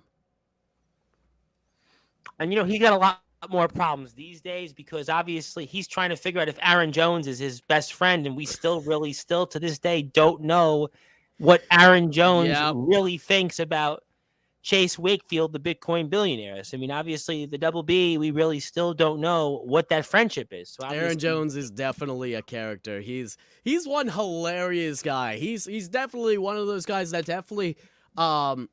Cowboy hat support. Yeah, not only that, but he's one of those veterans that loves to make sure that you're in line and make sure that you are doing things correctly, and want to make sure that you are your best version of yourself during that point in time, especially when it comes to being in the ring. You know, Aaron Jones is definitely one of those guys that he is one of. No, I think there's something going on with this whole. It sounds to me as if somebody's trying to do something there with you, sir. It seems as if you may have something there. Well, you must have an ace up your sleeve. DBW. It seems there's been a bit of a miscommunication. And I, for one, am not happy about it. You want to know why? It's because it seems that my #1 contendership doesn't mean jack shit to anyone. Not even management. Because what do they want to do? They want to give opportunities left and right to people like Aaron Jones, to people like Brandon Castelli, when I am the one that actually earned my right to be the #1 contender for the DBW Hub City Championship. And I'm not happy about it. So they get a match just for doing nothing, just for complaining that people aren't there. Well, guess what? I have been there every day, every time. I'm not happy about it. Not one bit. And you know what's going to happen? I am going to take back what's rightfully mine.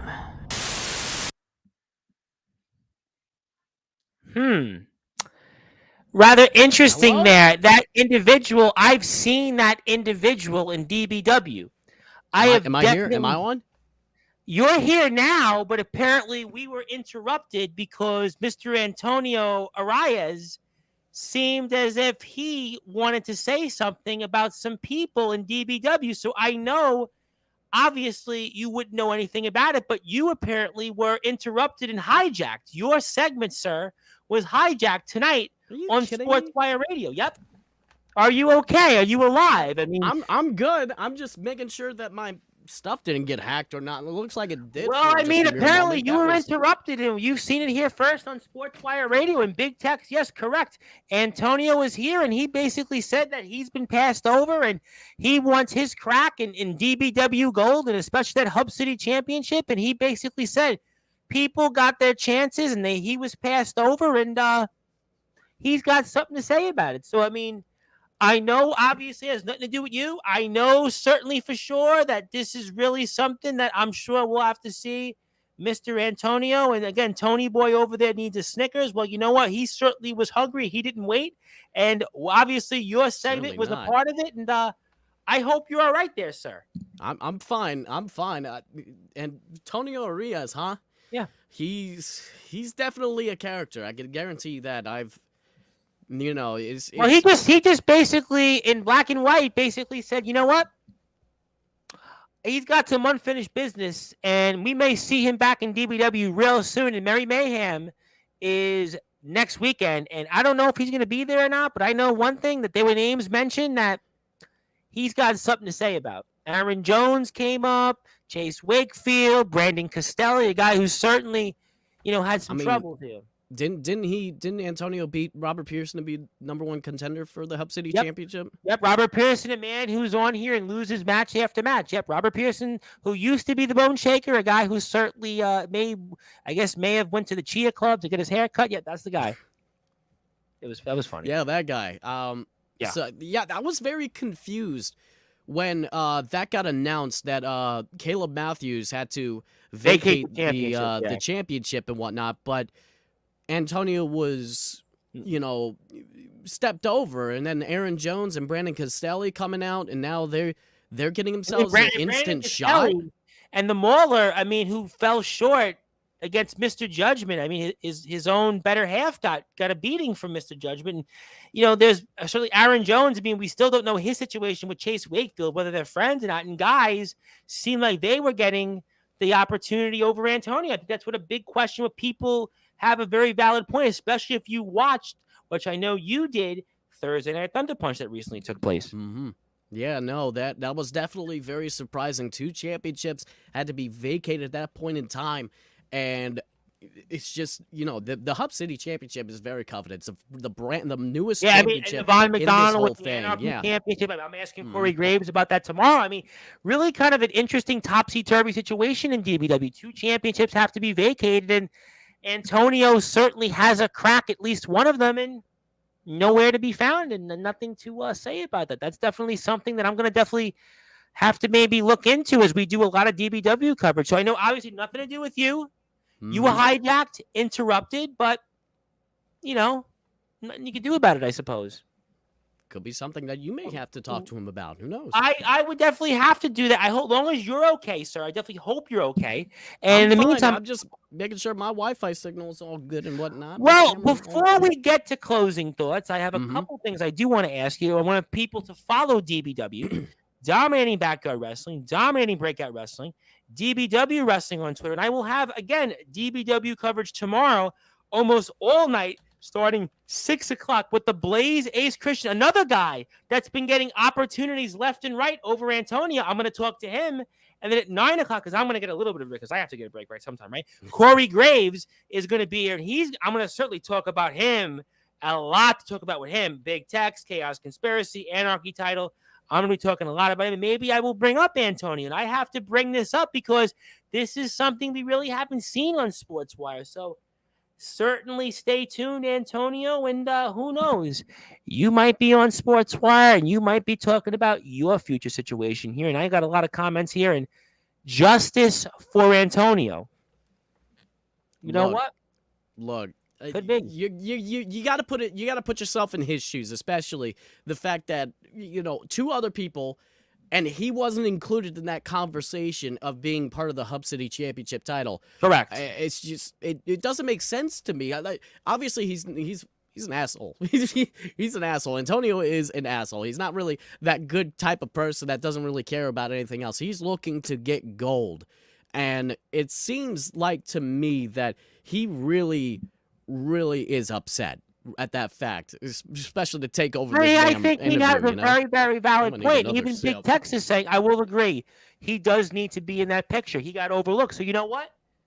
I mean, call a spade a spade. And, I think a lot of people have a valid point. And that's why we want people to follow DBW and stay tuned, because tomorrow Mm-hmm. I'm going to be asking about that. And you know what, Antonio? The floor could be open anytime here in the coming days and weeks. If we don't get those answers, we'll definitely give the people what they want in any way we can in terms of giving people the help that they need and letting them have the platform. And we will definitely do that. So stay tuned for that. But, in the remaining moments I have with you in the next, last 15 or 20 minutes, I want to ask you, as I've been asking everybody else that's come on to Sportswire of note, as we're Mm-hmm. closing on 2024 to 23 and going into 2024, I wanted to ask you, DVG, what are your goals for 2024? Oh, man. There's definitely a lot of different things. I want to travel to different states to be able to participate in people's shows. If they want to have me ring announce or wrestle or anything along those lines, I would love to. Because right now I've been to Pennsylvania, DC, I've been in Maryland, I've been in West Virginia, I've been in Delaware, I've been in a whole smackaroo, especially in the surrounding area on the East Coast. And I want to travel down to Florida, where a lot of my other relatives live at, and I want to have them over there and watch a show that I'm in and whatnot. The other things that I would love to share the ring with more WWE legends, more former WWE stars, maybe across the ring from them instead of just announcing, maybe having a nice one-on-one match with them. Hey, as my well. guest last week, Jimmy Controversy, wrestled Tommy Dreamer. He wrestled Pitbull Gary Wolf. I mean, you never know. Mhm. Who knows, man? There is a lot, and I mean a lot of different things that you could do in the wrestling business. Right now, in the very short amount of time that I've been in this business, I have done many things. Commentary, ring announcing, wrestling, producing, the works, the absolute works. It's crazy. There's a lot of things that I've done already. The only thing that I haven't done yet is produce my own show instead of somebody else's. That is something that's way further in the future. You know what I mean? That's way further in the future. One day, maybe I'll be a booker. You never know. You never know. Hey, you know what? I'm not going to get into that, but I do have some new comments because people, I think, really seem to be, I guess, questioned, or they might really have some thoughts on what happened with Antonio. This person says the Diabolical Cast channel, is this still live? Yeah, we're live because I'm the talking right out the microphone. Diabolicalist. The Diabolicalist channel. Yeah, I apologize for mispronunciation. One of those days, my voice. But yes, we're live, and I hope that you hang out with us for a little while longer. And I'll be back tomorrow night again with the Blaze Ace Christian and Corey Rave. So definitely check me out on Sportswire 6579 backspace. I want to say hello to my very good friend, Mr. T3 himself from the group High Power. You know them very well in the Stompers. Pause. This is where I say something. The Hub City title was a title that became relevant the moment T3 did what he did. Yep, we know about that. And I sat back and watched Chase BS around with what I rightfully gave him and gave it to Caleb Matthews basically by what he did. And Antonio only got his shot because of High Power. And he also says Aaron Jones versus Brandon for the vacant title. And then also Tommy De Niro is coming for Antonio in 2024. Ooh, Tommy De Niro. That's interesting. But What do you I say? will say one thing about Mr. T3 over there. Yes, love Mr. T3. By the way, I'm a big fan. He's a cool dude. I mean, considering the fact that I carpool with him all around alongside. Are you going to with be on the Stompers. Stompers vlog soon? Because the Stompers are doing vlogs. Am I going to chance to see you on a Stompers vlog soon? You never know. You never know. You never know. One day you'll probably see me on one of their vlogs and whatnot. You never know. They are really cool dudes alongside. Yes, I had the Stompers on. Thomas Taft and whatnot. They're Love very those cool guys. dudes. Yeah. But when it comes to, High Power helping out Antonio Arias, that right there is certainly something very interesting. And Antonio took advantage of the situation of the Stompers taking out the Robert Pearson Yep. and Jacob Cassidy. The and artist both of them. formerly known as the Bone Shaker. Now he's kind of the Chia Hair Club. Yeah, the Chia head. hair. It was fun. Oh man. I've been told I'm getting better at my stand-up comedy. In fact, I was in the holiday party today, and Yeah. I said to the guy I was sitting next to, my co-host in the radio station, I was like, you know, have you ever thought about stand-up comedy? Then he looks at me and goes, no, you do it because you're the one that's always cracking the jokes. So, I mean, you know, I am working on it. So who knows? You know, I did actually do stand-up comedy one time, and I can tell you this right now: the place that I was in, it was just filled with nothing but puckered anuses. They were just like very dry, very dry. Speaking of not. Well, I guess that would be almost like Chase Wakefield when he's at an ATM. There's just nothing that comes out. I told you I'm working on it. I thought this was even. Speaking of laughter, Robert Pearson got the Captain Price cut. What about super cuts? Could he have afforded super cuts with He that? got the Captain Price, you know, from I don't Modern know. Warfare 3. I want to know. And I'm gonna ask. I guess I have to ask Corey Graves this question because I guess maybe he'll tell us. Maybe he won't. But why did Robert Pearson get a haircut? He's supposed I to don't know. He didn't even tell me about this. I don't care about anything else for the rest of the show. If you're in the locker room and DB, and I know Sportswire came up a lot on Thursday Night Thunder Punch, so I know it came up because I heard all the references, and thank you, by the way, to the company for that. But I really want to know what is the chatter in the locker room right now about the Robert Pearson haircut. There has to be people right now in that locker room wondering what happened with Robert Pearson at that haircut. Something happened to him. He must have gone through some beebity bop. I was gonna bleep myself. That didn't really work out. Did he like look in the mirror, almost like in when Jack Napier's character fell in the Axis chemicals in Batman? Then he looked in the mirror, and then he got the haircut, or he got the facial work, and he was like, "Oh, okay, now I've got to change the look." I mean, I don't know. I might have to talk a lot about that tomorrow. He looks like a completely different person. I wasn't expecting that, and I'm just like, bro, that bottom lip needs to be covered up again. Are they Chaos Conspiracy anymore now? They look more like corporate conspiracy. Yeah. Yeah, he does look like corporate conspiracy at that almost point in like time. real quick, almost like for the wrestling fans when it was Mankind tried to become corporatized. Is Robert Pearson maybe trying to be corporatized? I don't know. Trying to be corporate Kane or something like that too. Who knows? Let's try to come back from it for the remaining parts of the show. 2024 Hub City title will come back to me. We'll have to see. Hashtag. Stay tuned on that. I want to say to my buddy on Twitter that's joined me, Ken Merklin. Ken, I haven't seen you in a while. Thank you for telling me that you're here. I don't care who gets it or has it. Soon time comes full circle, and I'm counting the days and watching through Thaddeus's eyes. There he goes again. High power, definitely, always up to something in those stompers.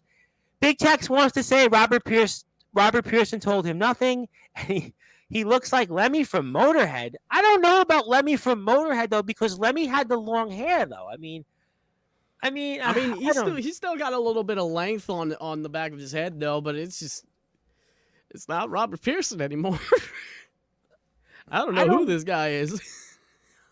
I don't know. I actually just looked at it again. I mean, yeah, a little bit Lemmy in the face, but I don't know. You know what? I don't want to spend time on Robert Pearson's haircut because I'm back on twice tomorrow, and I'm going to be asking Corey Graves. But you know what? Actually, if you're in the locker room right now, because there are people I know tuned in from this, I think my first question tomorrow won't be about Corey Graves joining Chaos Conspiracy, but it might be about Corey Graves. What did you think about Robert Pearson? We need to know the answer. You know what? In fact, I have Ace Christian first. I think I'm opening up tomorrow with Ace Christian. So what did you think about the Robert Pearson haircut? And then conversely, I'm going with Corey Graves on that. I probably should have did that with you, but you have such a lengthy background that I couldn't do it, but I can do it with Christian and I can do it with Graves. So I think that's going to be what I'm going to be doing. So if you're out there tonight, I promise you it's going to be worth it when I ask the opening questions of tomorrow's show. For those that are listening and watching on Sportswire Radio, the Blaze Ace Christian, what did you think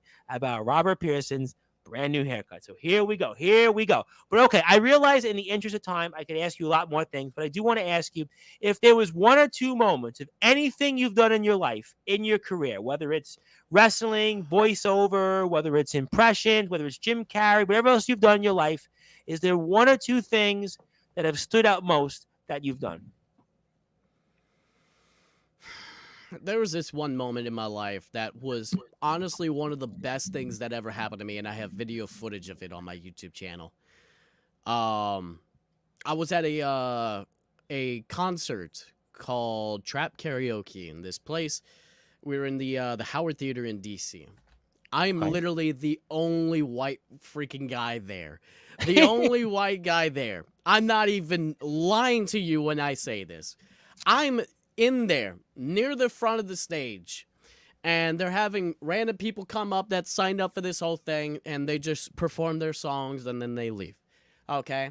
They have these wild card spots where they get to pick out random people from the crowd.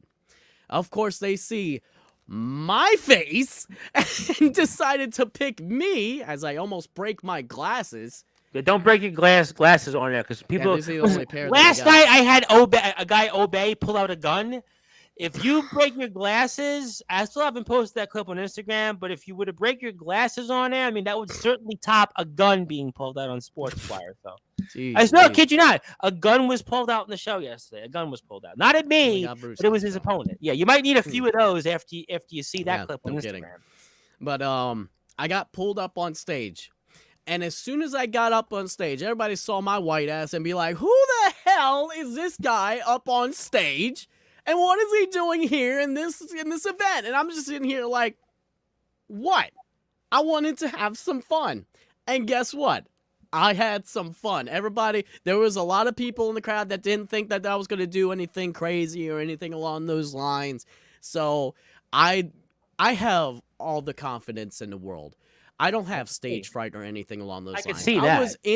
I was in front of 1,200 people. Wow. Filling up this stadium, not stadium, but this theater. Indoor And theater, it was- yeah. Mid-size. Yeah, the Howard Theater is a big place, and it was filled to the brim, wall to wall with people. And I was up on stage. The host came to me and said, "What song you want to do?" And you know what song I did? I did "Let Me Clear My Throat" by DJ Cool. Yep, sure. One of my favorite songs of all time because it's a very interactive song. Who, by the way, did some work on Randy Savage's rap album, by the way. Yeah, exactly. And I started to do the song and started to do the intro and everything like that. They didn't know what was going on, but as soon as that beat dropped, everybody started screaming. As soon as they figured out what was going on, and I started performing the song. And the host told me, you only had 90 seconds. I was up on that stage for 3 freaking minutes because of how crazy the crowd was going. Wow. And I pretty much almost did the entire song until the DJ finally turned the track off. And I was pretty much, funny enough, I was pretty much voted DC's People's Champ. Wow. Oh, wow. That's really freaking cool. 1,200 people, and to pull off something like that, and a well-established song, and wow, Exactly. you know what? That's a good one. I knew you'd be a good guest. You got a really unique background. You've had an interesting life, interesting career. You've had millions of views. You've had 1,200 people. You had them cheer you. You've obviously done ring work. You've done wrestling. You've done acting. I mean, you got a really, really fascinating background, which kind of leads me to one of my last questions for you, sir. Now, obviously, you've had an interesting background. You've done a lot of different things, and you certainly were interrupted. I know you were hijacked a little while ago, but, I was wondering.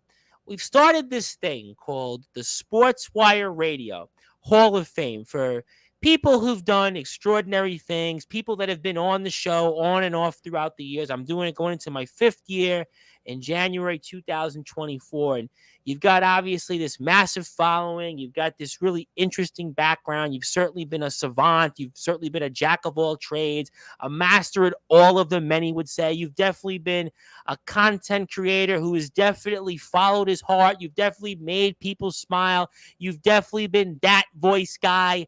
And I was wondering, maybe you would want to come back in 2024 at some point and accept maybe being inducted into the Sportswire Radio Hall of Fame.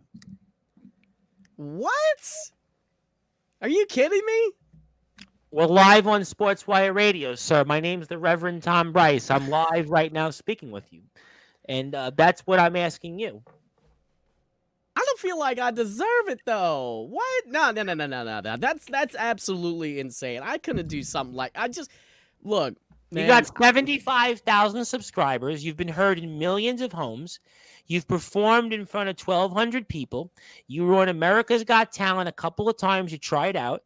You've obviously won a tag team championship in wrestling. You've been doing ring announcing work these past couple of years. You've got an IMDb page.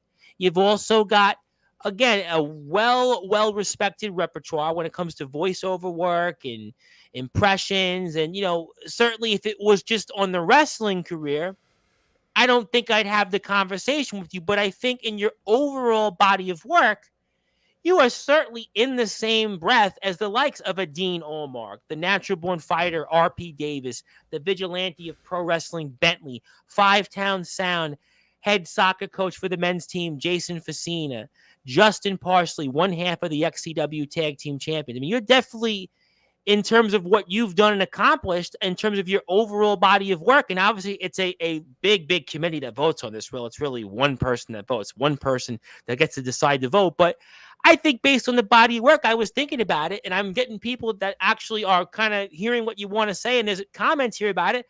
I think you should be inducted because the Sportswire Radio Hall of Fame is not the Wrestling Hall of Fame.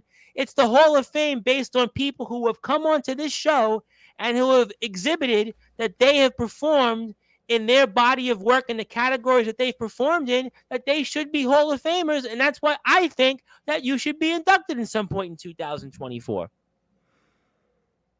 look, I'll tell you this right now. Now, don't cry on me, because I'm doing this a long time. I just came out of a holiday party for you. I Look, just basically went into bat for you. I'm an emotional person. I can't help it. I'm sorry. Okay. Well, listen, like I said, I just came out of a holiday party for you in Bay Ridge, Brooklyn. I could have sat there for hours and hours, but because I thought of what you could do in your body of work, and I thought I had this thing under my sleeve for the entire day, I thought, you know what? You might want to be inducted into something. You might, for your body of work, your career. Again, it's been a very interesting dialogue. And I think the Hall of Fame is, again, when we think about the Hall of Fame and anything in life, it's basically about those who exceeded or performed in such a way that deserved to be recognized for their great work. And I think your career with voiceover work, I think when it comes to ring announcing, I think when it comes to your performances on stage, I think when it comes to your overall, impressions, I think everything else you've done now, establishing yourself in the wrestling world, your overall work, again, as a jack of all trades, certainly working to be a master of all of them, I definitely think that that's, to me, worth it in terms of being inducted into a Hall of Fame. I don't know what to say, man. That is insane. It's not something that I would expect either, because I just don't feel like I deserve it. I see people in the comments saying that I deserve it right now, and I'm just sitting here like I haven't done enough yet. I'm only You got 75,000 subscribers, though. You got 75. So to me, I mean, look, 75,000 subscribers tells me that, yeah, you did something right. So to me, that seems like a Hall of Famer. I mean, millions of views, been in homes, has gone out there and has a TikTok following, has gone out there and certainly you've reached the masses. I mean, listen, RPD, number 1 ranked British wrestler, sure, Grand Slam UK champion, boxing champion, but I would even say, listen, Dean Allmark, again, trained Tony Storm, but your body of work in terms of the people that you've reached is bigger than anybody I would have in this Hall of Fame.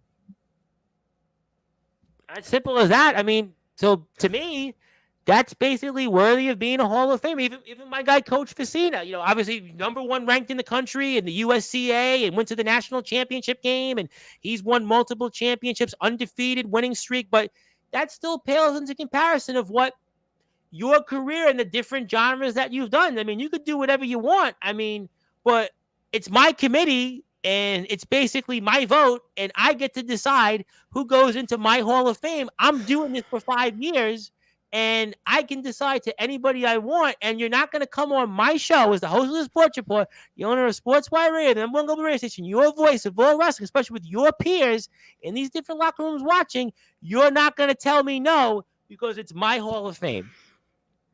I mean, technically, I can't tell you no and say, don't you dare put me in your damn Hall of Fame. I don't want to be. No, I I don't want to say that. No, that's not what I'm saying at all. It's more along the lines of things in this day and age, especially that, I'm following my dreams more and more, trying to check off every little bit of that bucket You list. said yourself, you're 30 years old, right? 30 years old. Look at what you've accomplished, right? I mean, you've had millions of subs, millions of views. You got people coming up to you left and right, autograph signings. You got tryouts, 1,200 people. You performed in an audience that wasn't kind of the audience that you expected to be, not in your element. You've now established yourself in the wrestling world. You're working alongside guys that have certainly probably will be in Hall of Fames or recognized in some type of regional Hall of Fames. You've obviously done ring announcing work. You've done production. You've done video work. So to me, I mean,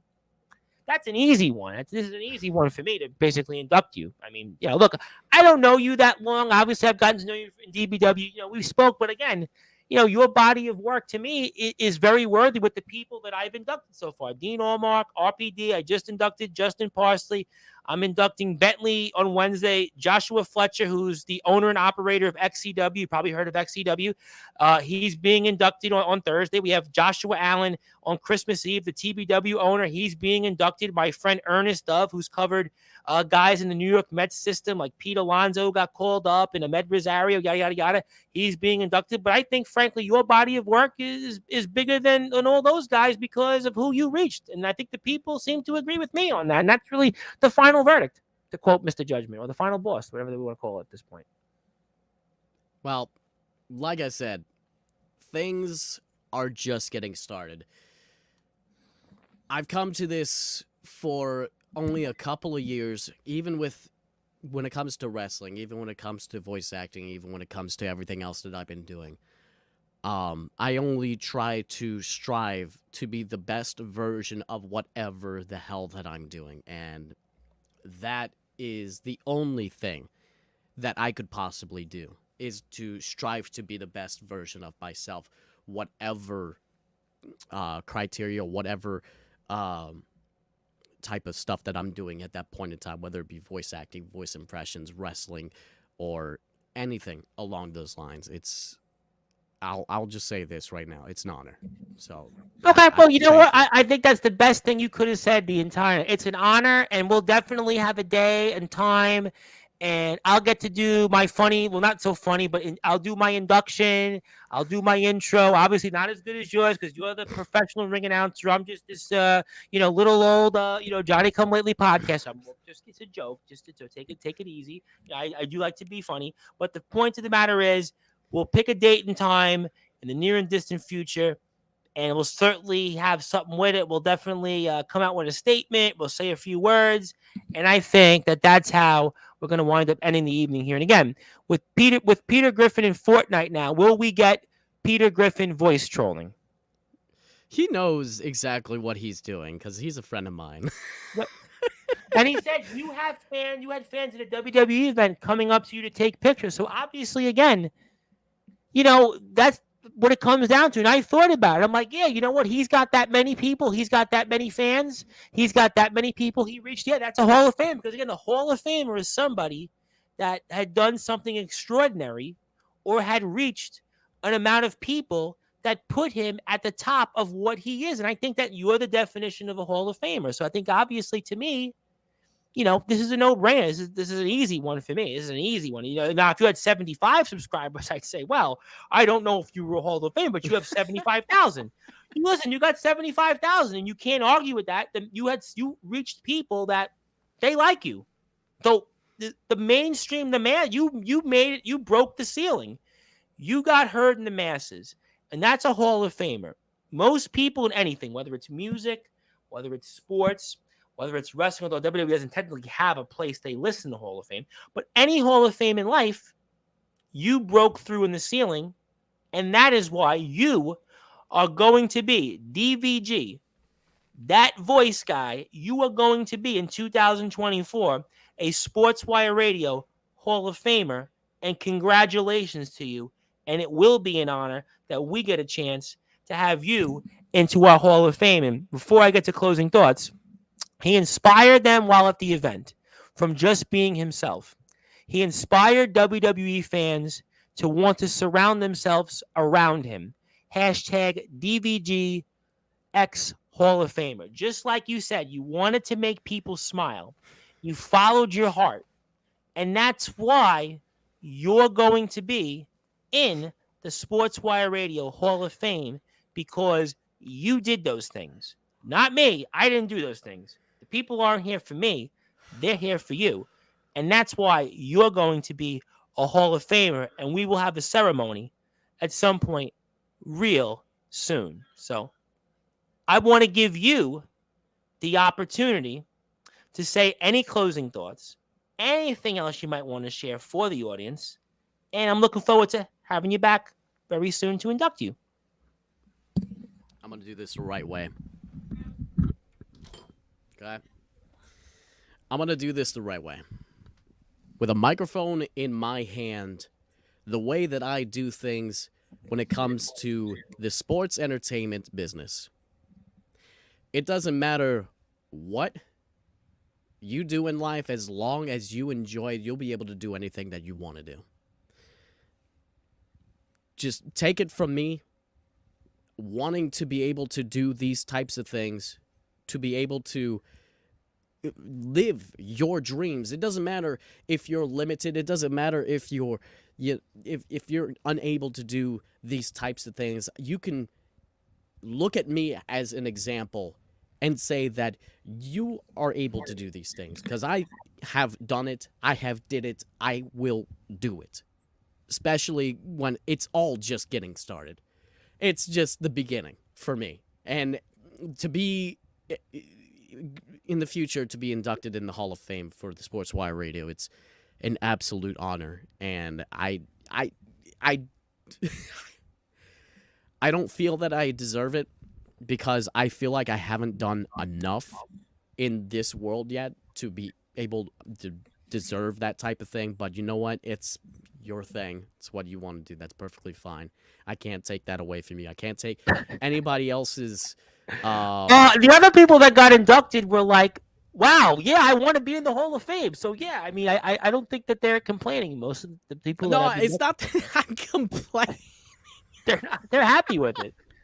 Oh, I'm definitely, trust me, it's settling in with me, man. It's not something that I'm used to, you know, the recognition. I'm so used to doing these types of things, and it's always being a thankless type of job, you know, when it comes to voice acting, when it comes to wrestling, when it comes to everything behind the scenes, it always feels like a thankless job. And I'm always sitting there, and I'm doing it with a smile on my face because I enjoy it, you know. It's what I love to do. It's what I want to do in life. You know, that's all I can say. And that's exactly why you are going to be the newest member of the Sportswire Radio Hall of Fame, because you are doing things that you want to do and you've been successful at them. And that's why I want people to follow you on a number of different platforms, and especially on Instagram, Facebook, YouTube, Twitter, and Twitch at That Voice Guy, TikTok, Audio DVG. You can even check him out on IMDb. The guy even has an IMDb page. And especially if you want to buy merchandise on his behalf, you can check it out at the link below, which I've put in the ticker at www.designbyhumans.com/shop/Dat Voice Guy. And sometimes these are the kind of situations where those who might be the thankless ones are the ones that get thanked. So sometimes one person can get a bounce that they may not realize that they get because they earned it. And as I always say on this show throughout my 5-year careers, two things I always say on this show before we sign off tonight. Endorsements are not given, they are earned. This one was earned. And there's an old adage in life. It's called a rising tide lifts all boats. It was famously said by the late President John F. Kennedy and Ronald Reagan.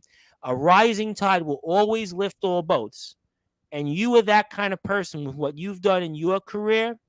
You may say one thing or another, but what you've done has lifted the boats of many people. So congratulations. And for sure, you have tons of fans, and there's even one in the background. Well, that's obviously why you've got them there. Yeah, you got a big fan there, but you might actually need it there with the weather. But obviously, we're going to pick a date and time in 2024.